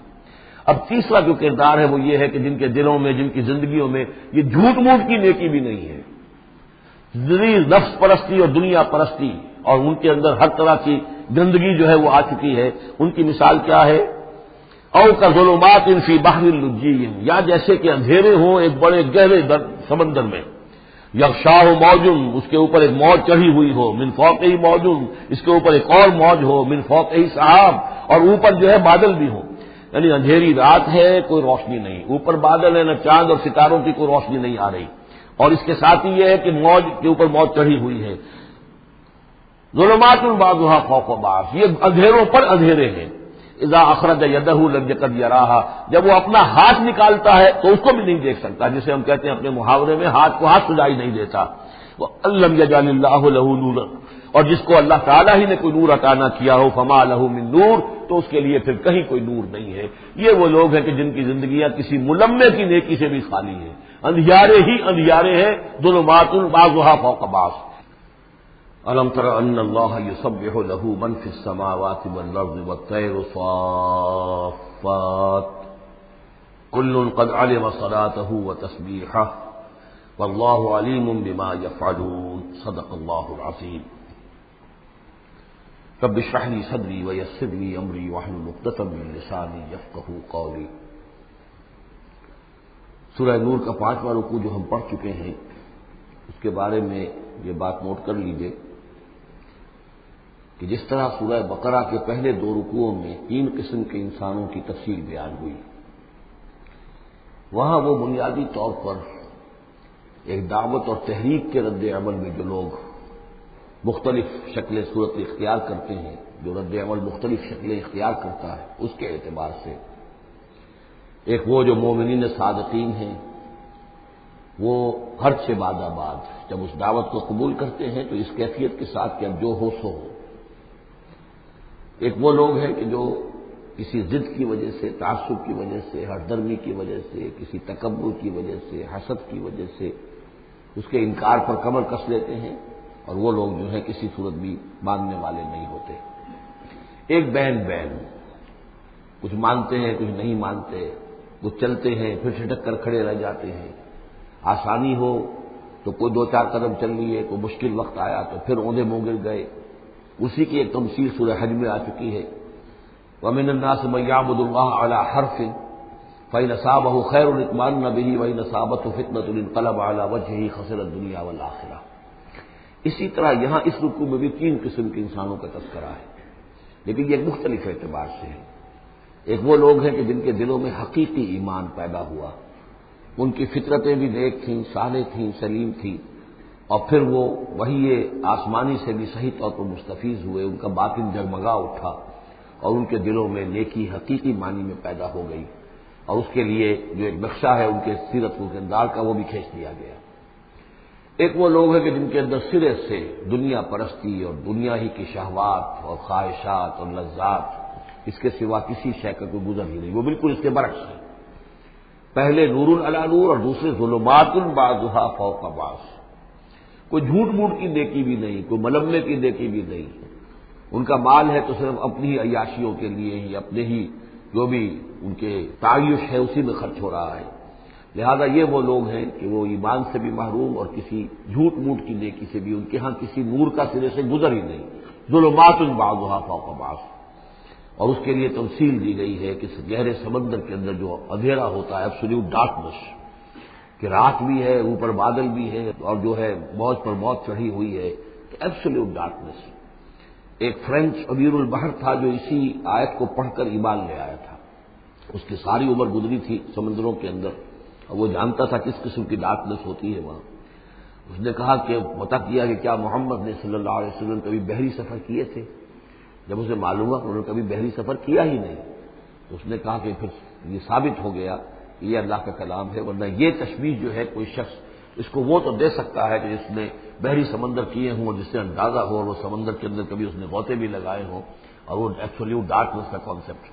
بہرحال یہ دوسری انتہا، بیچ میں وہ لوگ ہیں، بین ہیں، کچھ نیکیاں بھی کرتے ہیں، حقیقی ایمان سے محروم ہیں، نہ اللہ پر نہ یوم آخر پر ان کا پختہ ایمان نہیں ہے، لیکن یہ کہ اپنے ضمیر کو مطمئن کرنے کے لیے کچھ نہ کچھ، یا دنیا میں کوئی نام کمانے کے لیے یا کوئی اور شہرت حاصل کرنے کے لیے وہ کچھ نیکیاں کرتے ہیں، تو ان کی نیکیوں کی مثال شراب کسی ہے۔ الم تری ان اللہ یسبح لہ من فی السماوات والارض، کیا تم دیکھتے نہیں ہو کہ اللہ کی تسبیح کرتے ہیں وہ سب جو آسمانوں میں ہے اور جو زمین میں ہے، اور نہ صرف آسمانوں اور زمین میں بلکہ ان دونوں کے مابین جو السماء میں جو ہے، والطیر صافات، اور یہ جو پرندے ہیں جو اپنے پروں کو پھیلائے ہوئے ہیں یہ بھی اللہ کی تسبیح کر رہے ہیں۔ کل قد علم صلاتہ و تسبیحہ، ہر ایک کے علم میں ہے، ہر ایک نے جان لی ہے اپنی نماز، اپنی صلاۃ اور اپنی تسبیح۔ یہ وہی بات ہے جو سورہ بنی اسرائیل میں آ چکی ہے، وَإِن مِّن شَيْءٍ إِلَّا يُسَبِّحُ بِحَمْدِهِ وَلَٰكِن لَّا تَفْقَهُونَ تَسْبِيحَهُمْ، کوئی شے نہیں ہے اس کائنات میں جو اللہ کی تسبیح و تحمید نہ کر رہی ہو، لیکن تمہیں اس کا شعور نہیں ہو سکتا۔ واللہ علیم بما یفعلون، اور جو کچھ وہ کرتے ہیں اللہ کے علم میں ہے۔ وللہ ملک السماوات والارض، اور اللہ ہی کے لیے ہے آسمانوں اور زمین کی بادشاہی۔ وإلی اللہ المصیر، اور اللہ ہی کی طرف لوٹ جانا ہے۔ الم تری ان اللہ یزجی سحابا، کیا تم دیکھتے نہیں ہو کہ اللہ تعالیٰ ہانک کر لاتا ہے بادلوں کو؟ کہاں سے ہوائیں لے کر چل رہی ہیں بادلوں کو؟ کہیں تو بے آف بنگال سے وہ اٹھی ہیں مانسون کی ہوائیں، اور کہاں تک پہنچ جاتی ہیں؟ پاکستان تک۔ ان اللہ یزجی سحابا ثم یؤلف بینہ، پھر ان بادلوں کو آپس میں جوڑ دیتا ہے، ثم یجعلہ رکاما، پھر ان کو تہ بر تہ کر دیتا ہے۔ اب یہ تہ بر تہ کا معاملہ جو ہے، دیکھیے ہوائی سفر جس نے کیا ہے اسے اس کا تجربہ ہوتا ہے۔ جب جہاز چڑھتا ہے تب بھی وہ جب بادلوں کے اندر سے گزرتا ہے تو صاف نظر آتا ہے ایک تہ، اس کے بعد پھر خلا ہے، پھر ایک اور تہ، پھر خلا ہے، پھر ایک اور تہ، اترتے ہوئے بھی اسی طریقے سے تہ بر تہ بادل۔ رکامن فتر الودق یخرج من خلالہ، تو تم دیکھتے ہو کہ بارش برستا ہے ان دونوں، ان کے بین سے، ان کے بیچ سے برستی ہے بارش، پانی برستا ہے۔ وَيُنَزِّلُ مِنَ السَّمَاءِ مِن جِبَالٍ فِيهَا مِن بَرَدٍ، اور اللہ تعالیٰ اتارتا ہے آسمان سے وہ پہاڑ بھی کہ جن میں وہ اولے ہوتے ہیں، یعنی یہ کہ اولے جو آ رہے ہیں زمین پر تو معلوم ہوتا ہے کہ جیسے ان کے بھی کوئی پہاڑ ہے آسمانوں کے اندر۔ فیصیب بہ من یشاء، تو اللہ تعالیٰ یہ اولے برسا دیتا ہے جس پر چاہتا ہے، یعنی جس کی کھیتی برباد اللہ کو کرنی ہوتی ہے کسی سبب سے، اس کی کھیتی کے اوپر یہ اولے جا کے برس جاتے ہیں۔ ویصرفہ عن من یشاء، اور ان کا رخ پھیر دیتا ہے جس سے چاہتا ہے۔ ایسا بھی ہوتا ہے بعض اوقات کہ بالکل ایک کھیت جو ہے وہ بالکل تباہ و برباد ہو گیا ہے اور برابر کا کھیت بالکل ٹھیک ہے، اس کے اوپر کوئی اولا نہیں گرا۔ یکاد سنا برقہ یذھب بالابصار، اور اس کی جو بجلی کی کوند ہے وہ اس قریب ہے کہ وہ لوگوں کی نگاہوں کو اچک کر لے جائے۔ یقلب اللہ اللیل والنہار، اللہ تعالیٰ عدلتا بدلتا رہتا ہے دن اور رات کو۔ ان فی ذلک لعبرۃ لاولی الابصار، یقیناً اس میں دھیان کرنے کا اور سبق سیکھنے کا اور عبرت حاصل کرنے کا مواد ہے ہوش مندوں کے لیے، آنکھ والوں کے لیے، دیکھنے والوں کے لیے۔ واللہ خلق کل دابۃ من ماء، اور اللہ نے بنائی ہے ہر جاندار چیز اس زمین کے اوپر پانی سے۔ فمنہم من یمشی علی بطنہ، اب ان جانداروں میں سے جو زمین میں اللہ نے بنائے ہیں وہ بھی ہے کہ جو اپنے پیٹ کے بل پر چلتے ہیں، یہ ریپٹائلز جن کو ہم کہتے ہیں، ریپٹائلز ہیں جو اپنے پیٹ کے بل پر چل رہے ہیں۔ منہم من یمشی علی رجلین، اور ان میں وہ بھی ہے کہ جو دو ٹانگوں پر چلتے ہیں۔ اب ہم بھی انہی میں سے ہیں، اور باقی شمپنزی اور گوریلاز بھی ہیں، اور بھی ایسے ہوں گے کہ جو دو ٹانگوں پر چلتے ہیں۔ ومنہم من یمشی علی اربع، سب سے زیادہ کثیر تعداد جو ہے وہ زمینی حیوانات کے اندر ان کی ہے کہ جو چار پر چلتے ہیں۔ یخلق اللہ ما یشاء، اللہ تعالیٰ پیدا کرتا ہے جو چاہتا ہے۔ ان اللہ علی کل شیء قدیر، یقیناً اللہ تعالیٰ ہر چیز پر قادر ہے۔ اب کافی عرصے کے بعد منافقین کا تذکرہ قرآن مجید میں ہو رہا ہے، کیونکہ یہ ہم نے سورہ یونس سے لے کر اور سورہ مومنون تک جو 14 سورتیں پڑھی ہیں ان میں تو سارا معاملہ تھا مشرکین عرب سے، کفار سے، مشرکین سے، ساری بحث ان سے تھی۔ کہیں کہیں گفتگو کا رخ جو ہے وہ اہل کتاب کی طرف ہوئے سخن، بغیر انہیں باضابطہ خطاب کیے ہوئے، اور یا پھر تیسرا خطاب حضور سے ہے ذاتی، اور حضور کی وساطت سے اہل ایمان کے ساتھ، اور ابھی وہاں نفاق کا کوئی اس قسم کا موجود نہیں تھا معاملہ کہ منافقین کے ساتھ کوئی رد و قضا ہوتی۔ لیکن یہ تو چونکہ سورت نازل ہو رہی ہے سن 6 ہجری میں، یہ گویا کہ یوں سمجھیے کہ عین مدنی جو دور ہے اس کا عین وسط ہے بالکل۔ سن 11 میں حضور کا انتقال ہوا ہے، تو سن 6 یوں سمجھیے کہ ان دونوں کے بالکل وسط کے اندر ہے، یہ بالکل درمیانی دور ہے مدنی دور کا۔ یہاں پر تذکرہ ہو رہا ہے منافقین کا۔ لقد انزلنا آیات مبینات، ہم نے نازل کی ہیں روشن آیات۔ واللہ یہدی من یشاء الی صراط مستقیم، اور اللہ تعالیٰ ہدایت دیتا ہے جس کو چاہتا ہے سیدھے راستے کی طرف۔ وَيَقُولُونَ آمَنَّا بِاللَّهِ، اور کچھ لوگ وہ بھی ہیں جو کہتے ہیں ایمان لائے اللہ پر، وبالرسول، اور اللہ کے رسول پر، وَأَطَعْنَا، اور ہم نے اطاعت قبول کی۔ ثُمَّ يَتَوَلَّىٰ فَرِيقٌ مِّنْهُمْ، پھر ان میں سے ایک جماعت جو ہے پیٹھ موڑ کر جاتی ہے، من بعد ذالک، اس کے بعد، یعنی اب اس کے بعد یہ سب کچھ کہہ کر قول و قرار کر کے اطاعت کا یہاں دم بھر کر جاتے ہیں، لیکن پھر طرز عمل ان کا کچھ اور ہوتا ہے۔ وَمَا أُولَٰئِكَ بِالْمُؤْمِنِينَ، اور یہ لوگ حقیقی مومن نہیں ہیں۔ وَإِذَا دُعُوا إِلَى اللَّهِ وَرَسُولِهِ لِيَحْكُمَ بَيْنَهُمْ، اور جب انہیں پکارا جاتا ہے، بلایا جاتا ہے کہ آؤ اللہ کی طرف اور رسول کی طرف کہ ان کے مابین فیصلے کرے۔ یہ سورہ نساء میں ہم یہ سارے مضامین بڑی تفصیل سے پڑھ چکے ہیں کہ وہ لوگ چاہتے تھے کہ اپنے مقدمات جو ہیں وہ یہودیوں کی عدالت میں لے جائیں، اس لیے کہ حضور کے ہاں انہیں اندیشہ ہوتا تھا کہ یہاں تو بالکل صحیح فیصلہ ہو جائے گا۔ تو اس طرح کا جو ان کا کردار تھا، جب انہیں بلایا جاتا ہے اللہ کے اور اس کے رسول کی طرف کہ آؤ کہ وہ فیصلہ کرے تمہارے مابین، اذا فریق منہم معرضون، تو ان میں سے ایک گروہ اور ایک جماعت ایسی ہے جو اعراض کرتی ہے اور کرنی کترا جاتی ہے۔ وَإِن يَكُن لَّهُمُ الْحَقُّ يَأْتُوا إِلَيْهِ مُذْعِنِينَ، اور اگر ان کو معلوم ہو کہ حق ہمارے ساتھ ہے، یعنی ہم حق پر ہیں اس مقدمے میں، تو پھر وہ آتے ہیں بڑا یقین کا اظہار کرتے ہوئے، اذعان کے ساتھ اور یقین کے ساتھ اور اپنے ایمان کا اظہار کرتے ہوئے، کیونکہ انہیں یقین ہے کہ ہمارا کیس سچا ہے اور حضور کی عدالت میں ہم جائیں گے تو ہمارے حق میں فیصلہ ہو جائے گا، تو اب کوئی رکاوٹ نہیں۔ یاتوا الیہ مذعنین، خوب یقین کا، اعتماد کا اظہار کرتے ہوئے آتے ہیں۔ افی قلوبہم مرض، کیا ان کے دلوں میں روگ ہے؟ ام ارتابوا، یا یہ شکوک میں مبتلا ہو گئے ہیں؟ ام یخافون ان یحیف اللہ علیہم، یا انہیں یہ اندیشہ ہے کہ اللہ تعالیٰ جو ہے ان کے ساتھ ناانصافی کرے گا، ورسولہ، وہ اس کے رسول، بل اولئک هم الظالمون، نہیں بلکہ حقیقت میں یہی ظالم ہیں۔ ایمان کی اصل حقیقت سے چونکہ یہ محروم ہے، لہذا ساری غلطی ان کے اپنے کردار میں ہے۔ انما کان قول المؤمنین اذا دعوا الی اللہ ورسولہ لیحکم بینہم، جو حقیقی مومن ہوتے ہیں ان کو تو جب بلایا جاتا ہے اللہ کی طرف اور اس کے رسول کی طرف کہ وہ فیصلہ کرے ان کے مابین، تو ان کا قول تو یہی ہوتا ہے ان یقولوا سمعنا واطعنا، کہ وہ کہتے ہیں کہ ہم نے سنا اور ہم نے مانا، ہم حاضر ہیں، جو بھی فیصلہ محمد رسول اللہ کا ہوگا ہم اسے بسر و چشم تسلیم کریں گے۔ انما کان قول المؤمنین اذا دعوا الی اللہ ورسولہ لیحکم بینہم ان یقولوا سمعنا واطعنا واولئک هم المفلحون، اور یقیناً وہی لوگ ہیں جو پھر فلاح پانے والے ہیں۔ ومن یطع اللہ ورسولہ، اور جو اللہ کی اور اس کے رسول کی اطاعت کرتا ہے، ویخشى اللہ ویتقہ، اور اللہ کا خوف بھی رکھتا ہے، اس کا تقوی اختیار کرتا ہے، فاولئک هم الفائزون، تو یقیناً وہی لوگ ہیں کہ جو کامیاب ہونے والے ہیں۔ وَأَقْسَمُوا بِاللَّهِ جَهْدَ أَيْمَانِهِمْ، اور وہ قسمیں کھا کر کہتے ہیں، اللہ تعالیٰ کی قسمیں کھاتے ہیں اپنی امکانی حد تک، لئن امرتہم، اے نبی اگر آپ حکم دیں گے لَيَخْرُجُنَّ، تو وہ لازماً نکل جائیں گے۔ آپ حکم دے دیا میں ہم حاضر ہیں، ویسے میری یہ مجبوری ہے، یہ میری تکلیف ہے، یہ مسئلہ ہے، ویسے آپ حکم دیں گے اگر تو میں بالکل حاضر ہوں۔ یہ آپ کو اب بھی معلوم ہوگا کہ ہماری جماعتی زندگیوں کے اندر یہ مسئلہ ہوتا ہے کہ کوئی امیر ہے، اس نے ایک بات کہی ہے، کھل کر اس نے کہہ دیا ہے کہ میں یہ چاہتا ہوں کہ معاملہ اس طرح کیا جائے۔ اب کچھ لوگ کرنے کا کراتے ہیں، اچھا جی اگر آپ حکم دیں گے تو میں کروں گا، لیکن یہ کیا بات ہے؟ جب وہ امیر ہے آپ کا، وہ بات کہہ رہا ہے تو اس کی بات کو آپ حکم کیوں نہیں سمجھ گئے؟ اسی طریقے سے حضور صلی اللہ علیہ وسلم نے جب فرما دیا ہے کہ نکلنا ہے، اب دشمن کے مقابلے کے لیے نکلو، اب آپ چاہتے ہیں پی پی کال کر کے حضور ایک ایک کی خوشامد کریں کہ آئیے آپ ضرور نکلیے، خدا کے لیے ضرور چلیے، یہ حضور کرنے والے نہیں ہیں۔ وَأَقْسَمُوا بِاللَّهِ جَهْدَ أَيْمَانِهِمْ، اور یہ اللہ کی قسمیں کھا کر کہتے ہیں اپنی امکانی حد تک، لئن امرتہم، اے نبی آپ کا حکم ہوگا کہ میں حاضر ہوں، لَيَخْرُجُنَّ، ہم ضرور نکلیں گے۔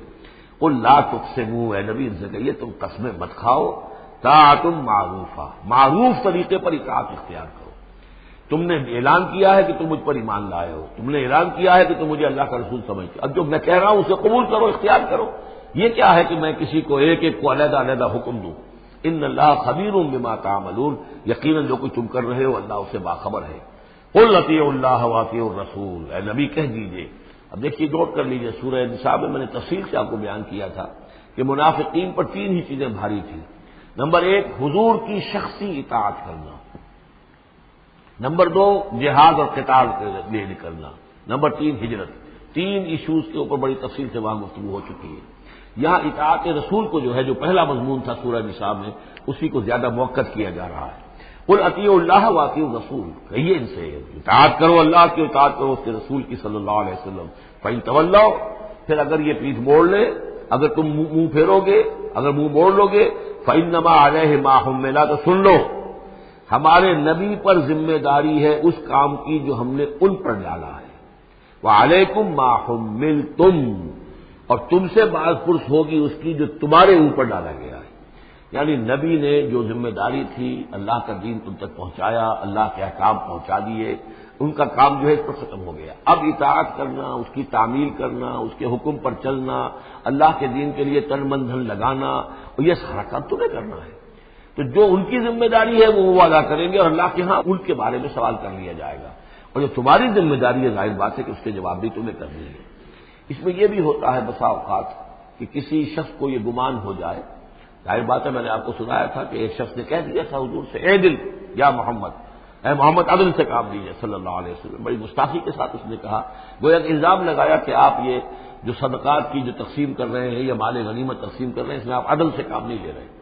تو حضور نے بھی غصے میں جواب دیا تھا کہ انما عدل فرم یا عدل، اگر میں عدل نہیں کروں گا تو کون کرے گا؟ اسی طریقے سے ہو سکتا ہے کسی جماعتی زندگی کے اندر کوئی امیر ہے اور اس سے کوئی شخص یہ محسوس کرے، اس کا ساتھی، کہ مجھ پر زیادتی کی ہے انہوں نے، امیر نے زیادتی کی ہے، کوئی بات نہیں، امیر نے زیادتی کی ہے تو امیر اس کی جواب دہی اللہ کے ہاں کر لے گا، اللہ تعالیٰ کے ہاں جواب دہی ہو جائے گی، اور ہو سکتا ہے اس کے کچھ نیکیاں ہے وہ تمہارے حساب میں اللہ تعالیٰ درج کر دے، لینا دینا وہاں ہو جائے گا، ڈیبٹ کریڈٹ ہو جائے گا۔ لیکن اس کا مطلب یہ ہو کہ ناراض ہو کر بیٹھ رہا ہو کہ اب اپنی ذمہ داریاں ادا نہیں ہو رہی، تو پھر تو جواب دہی تمہاری ہو جائے گی اللہ کے ہاں، ایکسپلینیشن کال تمہاری ہو جائے گی کہ ناراض ہو کر بیٹھ رہے ہیں کیونکہ انہوں نے میرے ساتھ یہ کیا ہے، لہذا میں بس اب کام کچھ نہیں کروں گا۔ یہ تو گویا کہ ایک منفی طرز عمل ہے، تمہیں جواب دہی کرنی ہے اپنے فرائض کی، اپنی ذمہ داریوں کی۔ تو یہ جماعتی زندگی سے متعلق بعض بہت اہم ہیں جو مباحث اس سورہ مبارکہ میں آئے ہیں، اور ان میں سے بعض ہمارا جو منتخب نصاب نمبر 2 ہے جو اس سورہ مبارکہ کی آخری آیات ہے، وہ اس کے ایک درس کی حیثیت سے اس میں شامل ہے۔ جو جماعتی زندگی جو ہے، جب ایک جماعت بنانی پڑے گی، اگر دین کا کام کرنا ہے تو اکیلے اکیلے تو نہیں ہو سکتا، جماعت کا نظم ہو، ایک ڈسپلن ہو، ایک حزب اللہ وجود میں آئے جو سورہ مائدہ میں دیکھ آئے ہیں، فإن حزب اللہ هم الغالبون، غلبہ جو ہے تو وہ حزب اللہ کو اللہ تعالیٰ دیتا ہے، ید اللہ علی الجماعہ، جماعت کے اوپر اللہ کا ہاتھ ہے، جماعت کی کو اللہ کی نصرت اور تائید حاصل ہوتی ہے۔ اس جماعتی زندگی کے بعد ایسے نفسیاتی معاملات ہوتے ہیں اور اس کے اندر بعض ایسے حساس مسائل ہوتے ہیں کہ جن کے بارے میں بڑی عمدہ رہنمائی دی گئی ہے مختلف مقامات پر، ان پر ہم نے پھر مرتب کیا ہے منتخب نصاب، مطالعہ قرآن حکیم کا منتخب نصاب نمبر 2۔ قل اطیعوا اللہ واطیعوا الرسول فإن تولوا فإنما علیہ ما حمل، ان پر جو ذمہ ہے وہ ان کی اپنی ذمہ داری کا، اور تمہارے اوپر جو بوجھ ہے، جو تمہاری مسئولیت ہے، وہ تمہاری ذمہ داری کی۔ وَإِن تُطِيعُوهُ تَهْتَدُوا، جان لو یہ اللہ کے رسول ہیں، اگر تم ان کی اطاعت پر کاربند رہو گے تبھی تم ہدایت یافتہ ہوگے۔ وَمَا عَلَى الرَّسُولِ إِلَّا الْبَلَاغُ الْمُبِينُ، اور ہمارے رسول پر سوائے صاف صاف پہنچا دینے کی اور کوئی ذمہ داری نہیں ہے۔ اب جو آیت آ رہی ہے یہ بھی طویل آیات میں سے اور عظیم ترین آیات میں سے آیت استخلاف، یہ خلافت کا جو اللہ تعالیٰ نے وعدہ کیا ہے اس امت سے۔ وعد اللہ الذین آمنوا منکم وعملوا الصالحات، اے مسلمانوں اللہ کا وعدہ ہے تم میں سے ان لوگوں کے ساتھ جو ایمان اور عمل صالح کی شرطیں پوری کر دیں گے۔ یہ نام کے مسلمان، نسلی مسلمان جو اللہ کے حکم پر چلتے بھی نہ ہوں، اللہ کے احکام کے مطابق عمل نہ کرتے ہوں، دین کے لیے تن من دھن لگانے کو تیار نہ ہوں، ان سے یہ وعدہ نہیں ہے۔ وعدہ ہے حقیقی اہل ایمان، جو ایمان حقیقی کی شرط پوری کرے اور ایمان کے جو عملی تقاضے ہیں ان کو بھی بجا لائے۔ وعد اللہ الذین آمنوا منکم وعملوا الصالحات لیستخلفنہم فی الارض، کہ وہ انہیں زمین میں خلافت عطا کرے گا، حکومت عطا کرے گا، غلبہ عطا کرے گا۔ کما استخلف الذین من قبلہم، جیسے کہ اس نے خلافت عطا کی تھی ان کو جو ان سے پہلے تھے، حضرت داؤد کو، حضرت طالوت کو، حضرت سلیمان کو جو خلافت دی گئی، بعد میں بھی مکابی حکومت قائم ہوئی ہے، اس میں بھی خلافت قائم ہوئی، تو یہ خلافت جیسے پہلے ہم نے دی تھی سابقہ امت مسلمہ کو، ایسے ہی اے امت محمد صلی اللہ علیہ وسلم تمہیں بھی خلافت دی جائے گی، بشرطے کہ ایمان اور عمل صالح کی یہ 2 شرطیں تم پوری کرو۔ اب یہ خلافت جو ہے اس کو 3 انداز میں یہاں بیان کیا گیا ہے۔ لَيَسْتَخْلِفَنَّهُمْ فِي الْأَرْضِ، انہیں لازماً خلافت دے گا زمین میں، حکومت دے گا، کما استخلف الذین من قبلہم، جیسے کہ خلافت دی تھی اور حکومت دی تھی ان کو کہ جو ان سے پہلے تھے۔ وَلَا يُمَكِّنَنَّ لَهُمْ دِينَهُمُ الَّذِي ارْتَضَىٰ لَهُمْ، اور ان کے اس دین کو زمین میں غلبہ عطا کرے گا، قوت عطا کرے گا، تمکن عطا کرے گا جو اللہ نے ان کے لیے پسند کر لیا ہے۔ ظاہر بات ہے مسلمانوں کی خلافت ہے تو اس کے معنی کیا ہے؟ اللہ کے دین کا غلبہ ہے، وہ تو بات تو ایک ہی ہے، اللہ کا دین غالب، اس کے کیا معنی ہے؟ مسلمانوں کی خلافت۔ تو چیز ایک ہی ہے لیکن یہاں 3 الفاظ لا کر اس کی اہمیت کو نمایاں کیا جا رہا ہے 3 اعتبارات سے۔ وَلَا يُمَكِّنَنَّ لَهُمْ دِينَهُمُ الَّذِي ارْتَضَىٰ لَهُمْ، اب یہاں دیکھیے وہی لام مفتوح شروع میں فعل مضارع سے اور اس کے بعد یہ نون مشدد، یہ سارے وعدے نہایت تاکیدی وعدے ہیں۔ لَيَسْتَخْلِفَنَّهُمْ فِي الْأَرْضِ كَمَا اسْتَخْلَفَ الَّذِينَ مِن قَبْلِهِمْ وَلَيُمَكِّنَنَّ لَهُمْ دِينَهُمُ الَّذِي ارْتَضَىٰ لَهُمْ، واللہ نے دین کون سا ہے جو پسند کر لیا ہے؟ الْيَوْمَ أَكْمَلْتُ لَكُمْ دِينَكُمْ وَأَتْمَمْتُ عَلَيْكُمْ نِعْمَتِي وَرَضِيتُ لَكُمُ الْإِسْلَامَ دِينًا، یہ آیت ہم پڑھ چکے ہیں سورہ مائدہ میں۔ اور تیسری بات وَلَيُبَدِّلَنَّهُم مِّن بَعْدِ خَوْفِهِمْ أَمْنًا، اللہ تعالیٰ ان کے خوف کی کیفیت جو ہے اس کو بدل دے گا امن کی کیفیت سے۔ ظاہر بات ہے جب تک کہ مسلمان کمزور تھے ان کے لیے خوف تھا، ابھی ادھر سے حملے کا اندیشہ ہے، ابھی ادھر سے حملے کا اندیشہ ہے، اب فلاں قبیلے کی طرف سے خبر آئی ہے کہ وہ فوجی تیاری کر رہا ہے، فوج کشی کرے گا، وہ خوف کی ایک کیفیت تھی جو ہر وقت جاری رہی ہے۔ ایمرجنسی کی کیفیت جو ہے مدینہ منورہ میں یوں سمجھیے کہ پورے 5 برس ایمرجنسی رہی ہے، ہر وقت ہر آن اندیشہ ہوتا تھا، خبریں آ رہی ہیں اب ادھر سے کوئی قبیلہ حملہ کرنے والا ہے، اب یہ مکے میں کوئی ان کی ملاقاتیں ہوئی ہیں، کوئی سازش ہوئی ہے، ابھی کوئی خط چلا گیا، ابو عامر راہب کا کوئی مشن ہے، یہ ساری خبریں آتی تھیں۔ لیکن یہ کہ اب اس کے بعد وہ وقت آ جائے گا کہ ان کا جو خوف کی کیفیت ہے بدل جائے گی امن سے۔ یعبدوننی لا یشرکون بی شیئا، میں یہاں اس کو سمجھتا ہوں مستقبل سے متعلق، جب ایسا ہو جائے گا تو پھر وہ میری بندگی کریں گے کہ اس میں کسی شے کا شرک جو ہے گوارا نہیں کریں گے۔ جب تک اللہ کی حکومت نہیں ہے تو ظاہر بات ہے کچھ نہ کچھ شرک تو ہو ہی رہا ہے۔ اب ہم یہاں رہ رہے ہیں، پاکستان میں رہ رہے ہیں، اللہ کا دین تو قائم نہیں ہے، قانون کس کا ہے؟ اللہ کا تو نہیں ہے، تو گویا کہ ہم قومی اعتبار سے، اجتماعی اعتبار سے کفر اور شرک میں زندگی بسر کر رہے ہیں۔ ہمارا اپنا کوئی عقیدہ فرض کیجیے ہے بھی ٹھیک، بالکل مشرکانہ اوہام سے ہم نے اپنے آپ کو پاک کر لیا ہے اور توحید فی العقیدہ ہماری بالکل صحیح ہے، لیکن سوال یہ کہ ہم اس ملک کے شہری ہیں، اس ملک کا دستور ہے، اس ملک کے اندر جو ہے اللہ کی حکومت اور اللہ کے قانون کی بالادستی نہیں ہے، تو اس کے کیا معنی؟ ہم بھی اس کے شہری ہونے کی حیثیت سے اس میں ملوث ہیں۔ تو یہ ہے کہ یہ توحید کامل اس وقت ہوگی جب یکون الدین کلہ للہ، جب دین کل کا کل اللہ کے لیے ہو جائے گا، عملاً توحید کی تکمیل اس وقت ہوگی۔ یعبدوننی، میری بندگی کریں گے، لا یشرکون بی شیئا، اور میرے ساتھ کسی شے کو شریک نہیں کریں گے، ومن کفر بعد ذلک فاولئک هم الفاسقون، اور جو اس کے بعد بھی کفر کریں تو پھر وہ تو فاسق ہیں، ناانجار ہیں، سرکش ہیں۔ اس کے بھی دو معنی ہو سکتے ہیں، جب دین کا غلبہ ہو گیا پھر بھی جو کفر کرے وہ تو معلوم ہوا کہ اس کے اندر خیر سرے سے ہے ہی نہیں۔ ایک یہ کہ باطل کا غلبہ ہے، باطل کے غلبے میں کسی بندہ مومن کے لیے ایمان لانا مشکل ہے، ایمان پر قائم رہنا مشکل ہے، اسلام پر عمل کرنا مشکل ہے، لیکن جب دین غالب ہو گیا ہو تو اب تو ظاہر بات ہے کہ اب تو ساری رکاوٹیں دور ہو گئی، اب تو یہ شخص کسی کی اپنی فطرت ہی میں کجی آ چکی ہے، کوئی پرورٹڈ نیچر کا شخص ہے تبھی وہ رہے گا کہ جو اسلام سے دور رہے۔ ومن کفر بعد ذلک فاولئک هم الفاسقون، اور میرے نزدیک اس کا ایک مفہوم یہ بھی ہے کہ ہمارے ان تین پختہ وعدوں کے بعد بھی جو شخص کمر ہمت نہ کس لے اور اس کام کے لیے کھڑا نہ ہو جائے، گویا کہ وہ ہماری بات کا کفر کر رہا ہے، انکار کر رہا ہے، اسے ہمارے ان وعدوں پر یقین نہیں ہے۔ ومن کفر بعد ذلک فاولئک هم الفاسقون، تو وہ تو گویا کہ فاسق ہے اور سرکش ہے اور ناہنجار ہے۔ اس آیت کو ذہن میں رکھیے، اس حدیث کو آج میں چاہتا ہوں کہ اس کا متن بھی آپ کو سنا دوں کہ اس کی خبر دی ہے محمد رسول اللہ صلی اللہ علیہ وسلم نے۔ تاریخی اعتبار سے تو یہ نوٹ کر لیجئے، یہ سن 6 ہی کے اندر، ابتدائی میں سن 6 کے یہ آیت نازل ہوئی، سن 6 ہی میں صلح حدیبیہ ہو گئی، انا فتحنا لک فتحا مبینا، گویا کہ اس آیت کا جو مصداق ہے وہ ظاہر ہونا شروع ہو گیا۔ سن 7 میں غزوہ خیبر ہوا، اللہ نے بہت بڑا مال غنیمت مسلمانوں کو دیا۔ سن 8 میں مکہ فتح ہو گیا۔ سن 9 میں موپنگ اپ آپریشن ہو گیا، اعلان کر دیا گیا حج کے اندر کہ آئندہ سے یہاں کوئی مشرک نہیں آئے گا، اور اب تمہارے لیے اتنی مہلت ہے، کسی کوئی معاہدہ قائم نہیں رہے گا، جو معاہدے ہیں میعادی ان کی میعاد ختم ہوتے ہی معاہدہ ختم، اور جن کی میعاد کوئی نہیں تھی ان کے لیے ہم 4 مہینے کی میعاد مقرر کر رہے ہیں کہ اس کے بعد کوئی معاہدہ کسی مشرک سے نہیں ہے، جب یہ مدت ختم ہو جائے گی قتل عام شروع ہو جائے گا۔ تو یہ تو اللہ تعالیٰ کی طرف سے جزیرہ نما عرب کے اندر دین کی تکمیل ہو گئی، خلافت قائم ہو گئی، اللہ کی حکومت قائم ہو گئی۔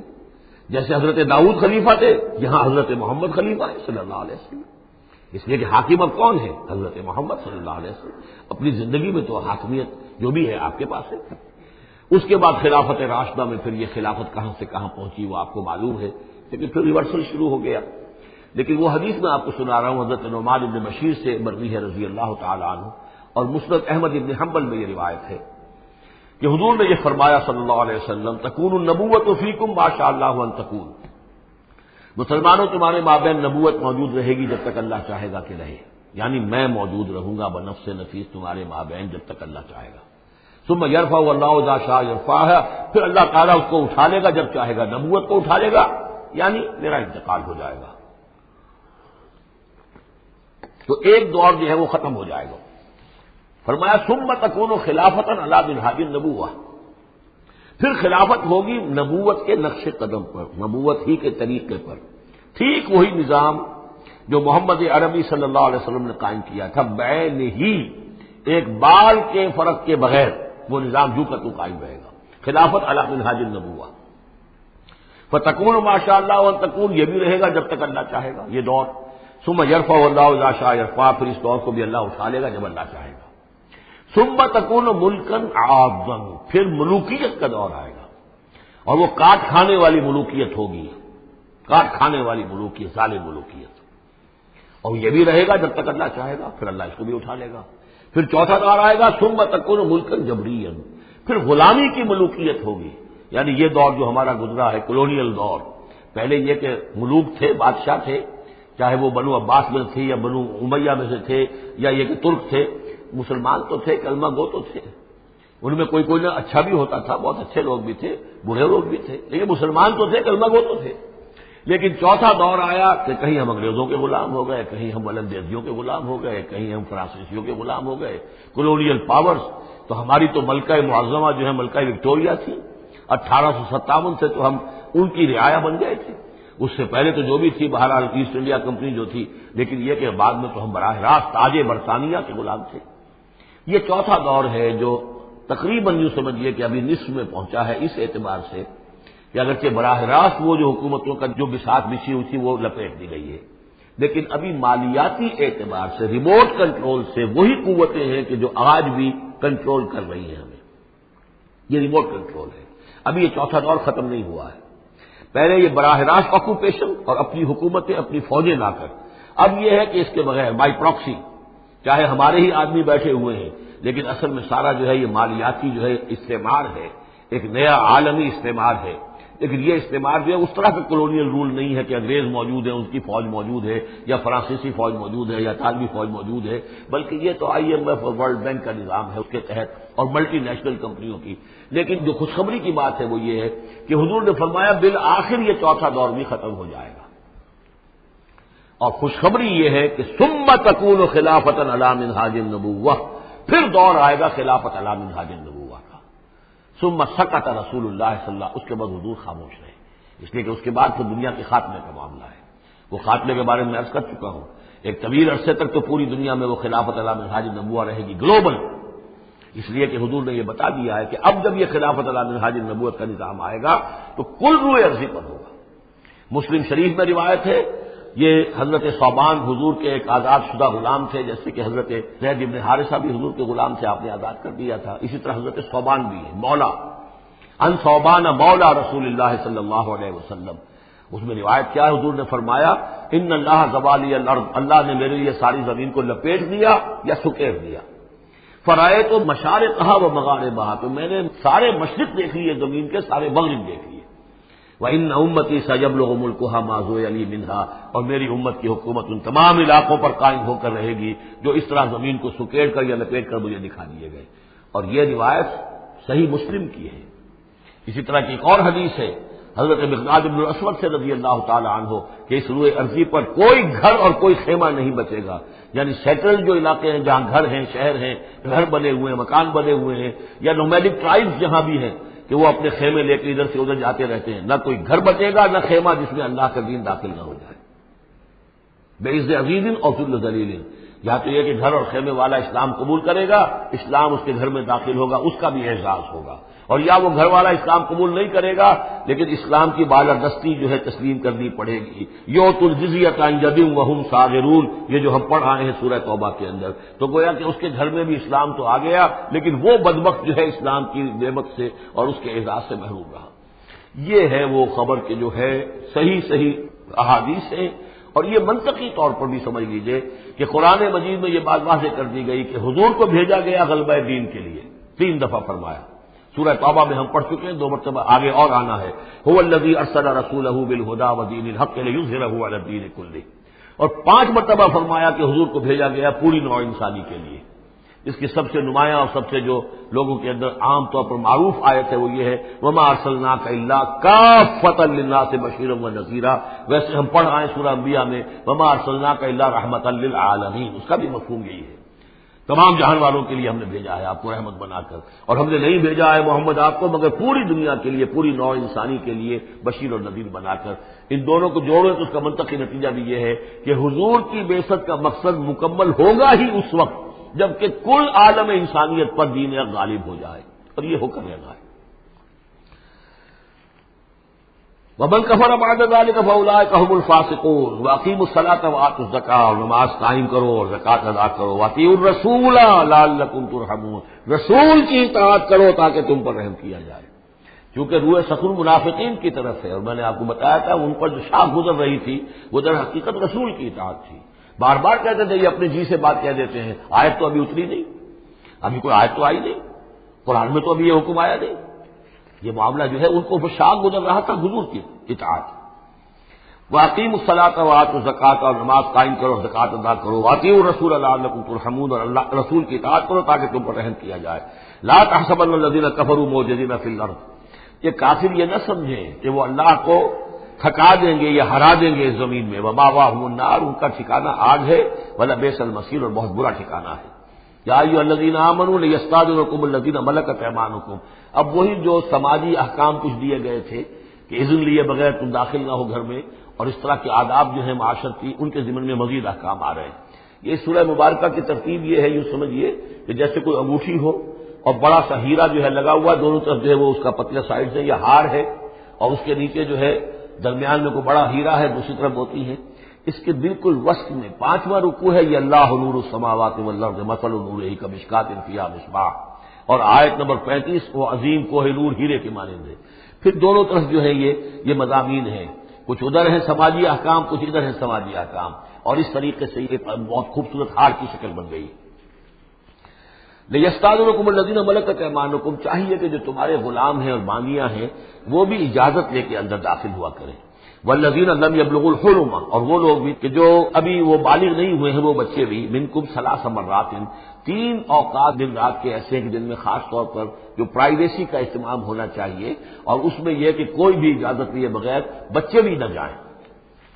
من قبل صلاۃ الفجر، ایک تو فجر کی نماز سے قبل، وحین تضعون ثیابکم من الظہیرۃ، اور جو تم ظہر کے وقت ظہیرہ جس کو کہتے ہیں، اپنے کپڑے ذرا اتار کے سستاتے ہو، قیلولہ کرتے ہو، ہلکے کپڑوں کے اندر انسان لیٹتا ہے۔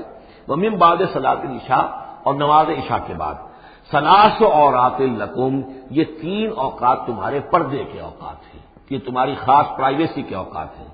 لیس علیکم ولا علیہم جناح بعدہن، ان کے علاوہ عام حالات میں کوئی حرج نہیں ہے، بعدہن کہ وہ یعنی وہی تمہارے ملازم ہیں، تمہارے غلام ہیں یا باندیاں ہیں، یا اسی طریقے سے تمہارے بچے ہیں، طوافون علیکم بعضہم علی بعض، وہ آئیں جائیں گھروں کے اندر، ظاہر بات ہے کہ اس کمرے میں آئے ہیں اس میں گئے ہیں، اس میں کوئی حرج نہیں ہے کہ وہ آئیں جائیں اور پھریں۔ کذالک یبین اللہ لکم الآیات، اسی طرح اللہ تعالیٰ تمہارے لیے اپنی آیات واضح کر رہا ہے، واللہ علیم الحکیم، اور اللہ تعالیٰ علیم اور حکیم ہے۔ وَإِذَا بَلَغَ الْأَطْفَالُ مِنْكُمُ الْحُلُمَ، اور جب تمہارے بچے جو ہیں جو لڑکے ہیں وہ بھی بالغ ہو جائیں، انہیں سب سمجھ آ جائے، جو بھی معاملات ہیں دونوں شو کے، فَلْيَسْتَأْذِنُوا كَمَا اسْتَأْذَنَ الَّذِينَ مِن قَبْلِهِمْ، تو پھر وہ بھی اذن لے کر اسی طرح داخل ہوا کریں جیسے کہ پہلا حکم آیا تھا کہ اذن لیے بغیر گھر میں داخل نہ ہو۔ کذالک یبین اللہ لکم آیاتہ، اس طرح اللہ تعالیٰ تمہارے لیے اپنی آیات کو واضح کر رہا ہے، واللہ علیم الحکیم، اللہ علیم اور حکیم ہے۔ والقواعد من النساء اللاتي لا يرجون نکاحا، اور وہ عورتیں تمہاری خواتین میں سے کہ جو اب بیٹھ رہی ہوں، یعنی لا یرجون نکاحا، اب وہ نکاح کی امیدوار نہ ہوں، ایک خاص عمر سے گزر چکی ہیں، اب کوئی نکاح وغیرہ کرنے کا سوال نہیں ہے، بیوہ ہیں یا کچھ اور جو بھی معاملہ ہے، لیکن یہ کہ بہرحال اب معمر ہو چکی ہیں، فَلَيْسَ عَلَيْهِنَّ جُنَاحٌ أَن يَضَعْنَ ثِيَابَهُنَّ، تو ان کے اوپر کوئی حرج نہیں ہے کہ وہ جو اپنے اضافی کپڑے ہیں وہ اتار دیا کریں، یعنی بڑی چادر لے کر ہی نکلنا ان کے لیے وہ لازم نہیں ہوگا، یا اگر اپنے گھروں کے اندر بیٹھ کر جو اوڑھنیاں ہیں ان کو بکل مارنے کی جو ان کی پابندی دوسری خواتین پر ہے، اس میں ان کے لیے درد بھی ہو سکتی ہے، اس لیے کہ اب وہ اس عمر سے گزر چکی ہے۔ والقواعد من النساء اللاتي لا يرجون نکاحا فليس عليهن جناح أن يضعن ثيابهن غير متبرجات بزينة، لیکن ان کی نیت یہ نہ ہو کہ وہ اپنی زینت کو ظاہر کریں اور لوگوں کی نگاہوں میں لائیں، نیت کا معاملہ جو ہے وہ دوسرا ہے۔ وَأَن يَسْتَعْفِفْنَ خَيْرٌ لَهُنَّ، اور اگر وہ اس معاملے میں احتیاط ہی کریں تو بہتر ہے، اس رعایت سے فائدہ نہ اٹھائیں تو بہتر ہے، اس لیے کہ شیطان جو ہے وہ ہر وقت طاق میں لگا رہتا ہے، نہ معلوم کس وقت اس کے دل میں کیا خیال پیدا کر دے۔ واللہ سمیع علیم، اور اللہ سب کچھ سننے والا اور جاننے والا ہے۔ لیس علی الاعمى حرج، اب چونکہ یہ جو احکام دیے جا رہے تھے تو اس معاشرے کے اندر ایسا بھی تھا کہ کسی خاندان کے ساتھ کچھ لوگ جو ہیں بیچارے، کوئی لنگڑا ہے، کوئی اندھا ہے، اپنے برادری کا ہے، اپنی رشتہ داروں میں سے، وہ بھی گھر میں رہ رہا ہے، وہ اپنی کوئی آزاد جو معاش اور آزاد جو ہے کوئی معاشرتی حیثیت کا اہل نہیں ہے، تو اب ان کے لیے کیا ہوگا؟ کیا یہ ساری پابندیاں جو ہیں اسی طریقے سے ان کے اوپر بھی پوری طریقے سے عائد کی جائیں گی؟ تو ان کے ذمن میں کہا جا رہا ہے کہ وہ اگر تمہارے گھروں میں رہے تو کوئی حرج نہیں ہے۔ لیس علی الاعمى حرج، کوئی کسی اندھے کے اوپر کوئی حرج نہیں ہے، کوئی تکلیف نہیں ہے، ولا علی الاعرج حرج، اور نہ ہی کسی لنگڑے پر، ولا علی المریض، اور نہ بیمار پر حرج، ولا علی انفسکم، نہ تمہارے اوپر کوئی تنگی ہے، ان تاکلوا من بیوتکم و بیوت آبائکم، کہ تم کھانا کھایا کرو اپنے گھروں سے، اپنے باپوں کے گھروں سے، اور بیوت امہاتکم، یا اپنی ماؤں کے گھروں سے، اور بیوت اخوانکم، اپنے بھائیوں کے گھروں سے، اور بیوت اخواتکم، یا اپنی بہنوں کے گھروں سے، اور بیوت اعمامکم، یا اپنے چچاؤں کے گھروں سے، اور بیوت عماتکم، یا اپنی پھوپھیوں کے گھروں سے، اور بیوت اخوالکم، یا اپنے ماموں کے گھروں سے، اور بیوت خالاتکم، یا اپنی خالاؤں کے گھروں سے، او ما ملکت مفاتحہ، یا یہ کہ جس کی کنجیاں تمہارے ہاتھ میں ہے، کارخانہ ہے، اس کے مالک ہی تم ہو، وہاں جاؤ اور وہاں پر جا کر تم کھانا پینا ہو تو کھاؤ، اور صدیقکم، یا تمہارے اپنے دوست ہیں اس کے گھر سے، لیس علیکم جناح ان تاکلوا، کوئی حرج نہیں ہے تم پر اس میں، ان تاکلوا جمیعا، کہ سب مل کر کھاؤ، او اشتاتا، یا علیحدہ علیحدہ کھاؤ۔ اس کو خامخواہ بعض لوگوں نے عورتوں اور مردوں کے اوپر وہ جو ہے اس کا انتباہ کر دیا ہے کہ چاہے تو عورت اور مرد مل کر کھائیں اور چاہے تو وہ علیحدہ علیحدہ کھائیں۔ یہاں مراد یہ ہے کہ بسا اوقات ایسے مواقع پر انتظار میں بڑی دقت ہوتی ہے۔ جیسے آج کل آپ کو معلوم ہے کہ ولیمہ ہے اور ٹائم دے رکھا ہے 9 بجے کا اور 12 بج رہے رات کے، لڑکی والے تو آئے نہیں، اس لیے ولیمہ ہو نہیں سکتا، بیٹھے ہوئے لوگ سوکھ رہے ہیں۔ کیا ضرورت ہے؟ جو آئے ہیں وہ کھائیں اور جائیں۔ لہذا یہ نہیں ہے کہ سب کے سب جمع ہو کر ہی اور ایک کی جمعیت ہو تبھی وہ کھائیں، بلکہ یہ کہ اپنی ضرورت کے تحت جیسے بھی ہو، اگر سب مل جل کر بیٹھ کر کھائیں تب بھی کوئی حرج نہیں، اور اگر علیحدہ علیحدہ گروپس کے اندر یہ کھا لیا جائے تب بھی کوئی حرج نہیں۔ یہ مجلسی احکام جو دیے جا رہے ہیں اس سے مراد یہ نہیں ہے کہ ستر اور حجاب کے احکام بھی یہاں پہ ٹوٹ جائیں گے، اور یہاں پر جو ہے گھریلو جو ہے اگر پارٹیز کو تھرو کی گئی ہیں تو اس میں کوئی پردے وردے کی حاجت نہیں ہے، اس میں مرد اور عورتیں جو ہے وہ مخلوط طور پر شریک ہو جائیں، معاذ اللہ، یہ مراد نہیں۔ فَإِذَا دَخَلْتُمْ بُيُوتًا فَسَلِّمُوا عَلَىٰ أَنفُسِكُمْ، پھر جب تم گھروں میں داخل ہو تو اپنے آپ پر سلام بھیجا کرو، یعنی انفسکم سے مراد ہے گھر میں رہنے والے جو ہیں وہ تمہارے ہی میں سے ہیں، تمہارے رشتہ دار ہیں، عزیز ہیں، یا تمہارے اپنے گھر میں بھی داخل ہو تو السلام علیکم کہو۔ تحیۃ من عند اللہ مبارکۃ طیبۃ، یہ دعا ہے اللہ کے پاس سے، اللہ نے تمہیں سکھائی ہے السلام علیکم، اور یہ مبارک بھی ہے اور پاک بھی ہے۔ کذالک یبین اللہ لکم الآیات لعلکم تعقلون، اسی طرح اللہ تعالیٰ تمہارے لیے اپنی آیات کو واضح کر رہا ہے، کھول کر بیان کر رہا ہے تاکہ تم عقل سے کام لو۔ اب آخری جو رکوع ہے اس کا، اس سورہ مبارکہ کا، اور اس کی کل 3 آیات ہیں، یہ خالص جماعتی زندگی، وہ جو جہاد اور قتال کے لیے یا کسی اور اجتماعی کام کے لیے حضور جب نکلتے تھے اور اہل ایمان آپ کے ساتھ ہیں، اس وقت کیا صورتحال ہونی چاہیے۔ انما المؤمنون الذین آمنوا باللہ ورسولہ، مومن تو صرف وہی ہیں جو ایمان لائے اللہ پر، اس کے رسول پر، وَإِذَا كَانَ مَعَهُ عَلَىٰ أَمْرٍ جَامِعٍ، اور جب وہ ہوتے ہیں ان کے ساتھ یعنی رسول کے ساتھ کسی اجتماعی کام کے ضمن میں، لم یذهبوا حتى یستاذنوہ، تو وہاں سے جاتے نہیں ہیں جب تک کہ اجازت نہ لے لیں۔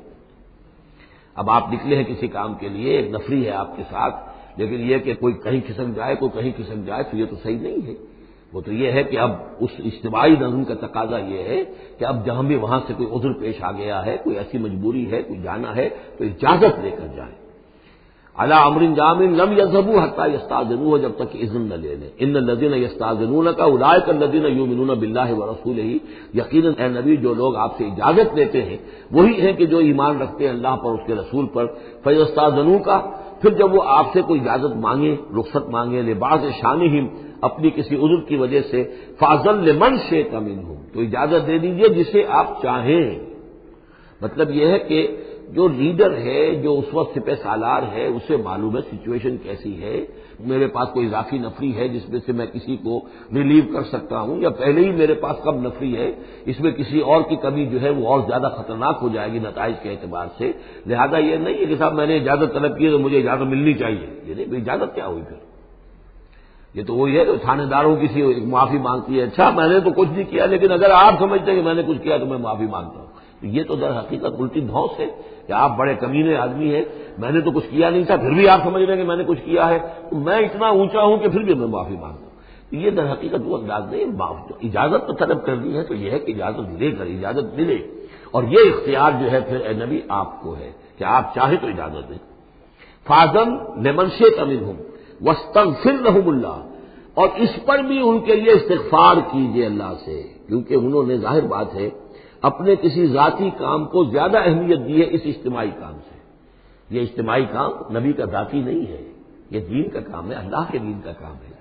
دین کو غالب کرنا فرض منصبی اللہ کی طرف سے ہے ان پر، لہذا اس کے لیے تم ان کے ساتھ نکلے ہو۔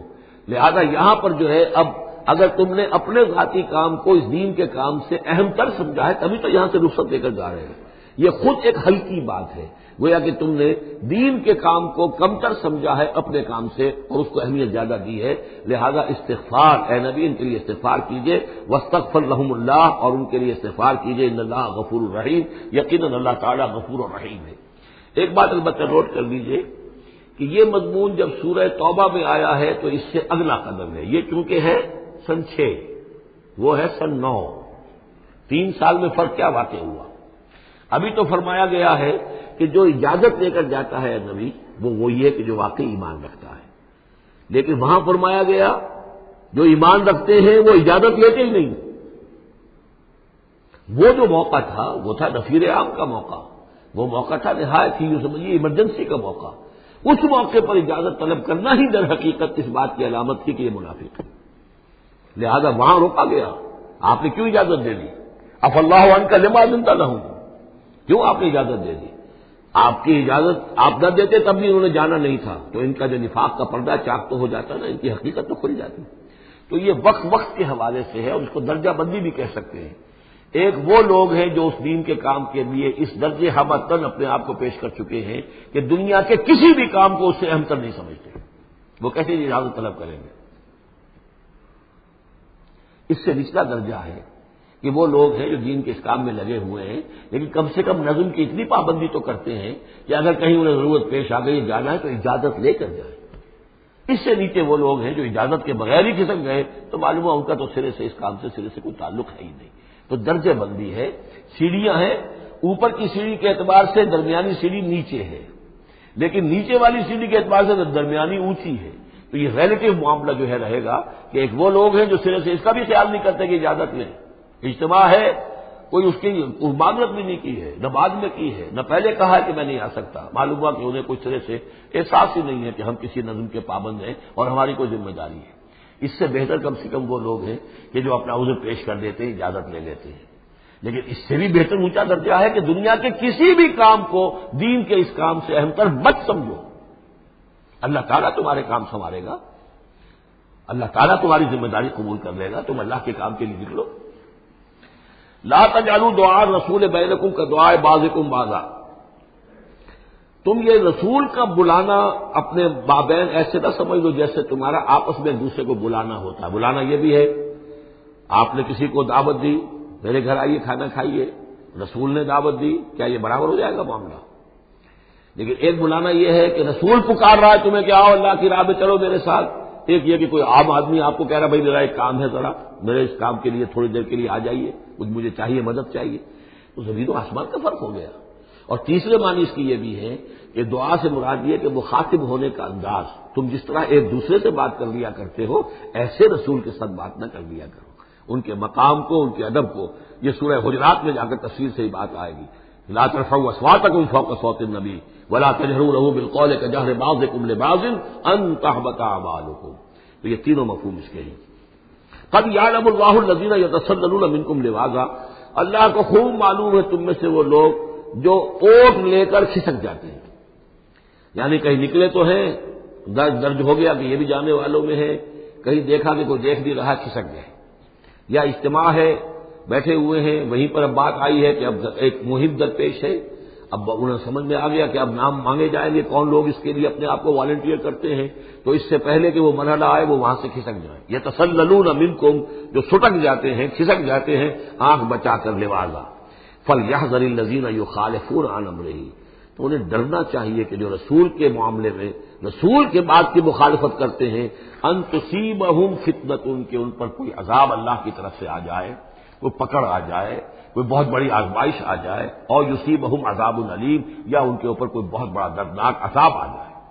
الا ان للہ ما فی السماوات والارض. آگاہ ہو جاؤ، یقیناً اللہ ہی کے لیے ہے جو بھی کچھ ہے تمام آسمانوں میں اور جو بھی کچھ ہے زمین میں. قد یعلم ما انتم علیہ. اللہ خوب جانتا ہے کہ تم کس مقام پر کھڑے ہو، تمہاری حیثیت کیا ہے، حقیقت کیا ہے، ایمان کتنا ہے، کتنے پانی میں ہو، تمہارے اعمال کیسے ہیں. ما انتم علیہ، جس حال میں تم ہو اللہ خوب جانتا ہے. ویوم یرجعون الیہ، اور جس دن کے وہ لوٹائے جائیں گے اللہ کی طرف، فینبئہم بما عملوا، تو اللہ تعالیٰ ان کو جتلا دے گا جو کچھ کے عمل انہوں نے کیے ہوں گے. واللہ بکل شیء علیم، اور اللہ ہر چیز کا علم رکھنے والا ہے. یہاں تیسرا گروپ جو ہے مکی اور مدنی صورتوں کا وہ ختم ہو گیا. مکی صورتیں 14، مدنی صرف 1، سورہ نور. بارک اللہ لی ولکم فی القرآن العظیم ونفعنی وإیاکم بالآیات والذکر الحکیم.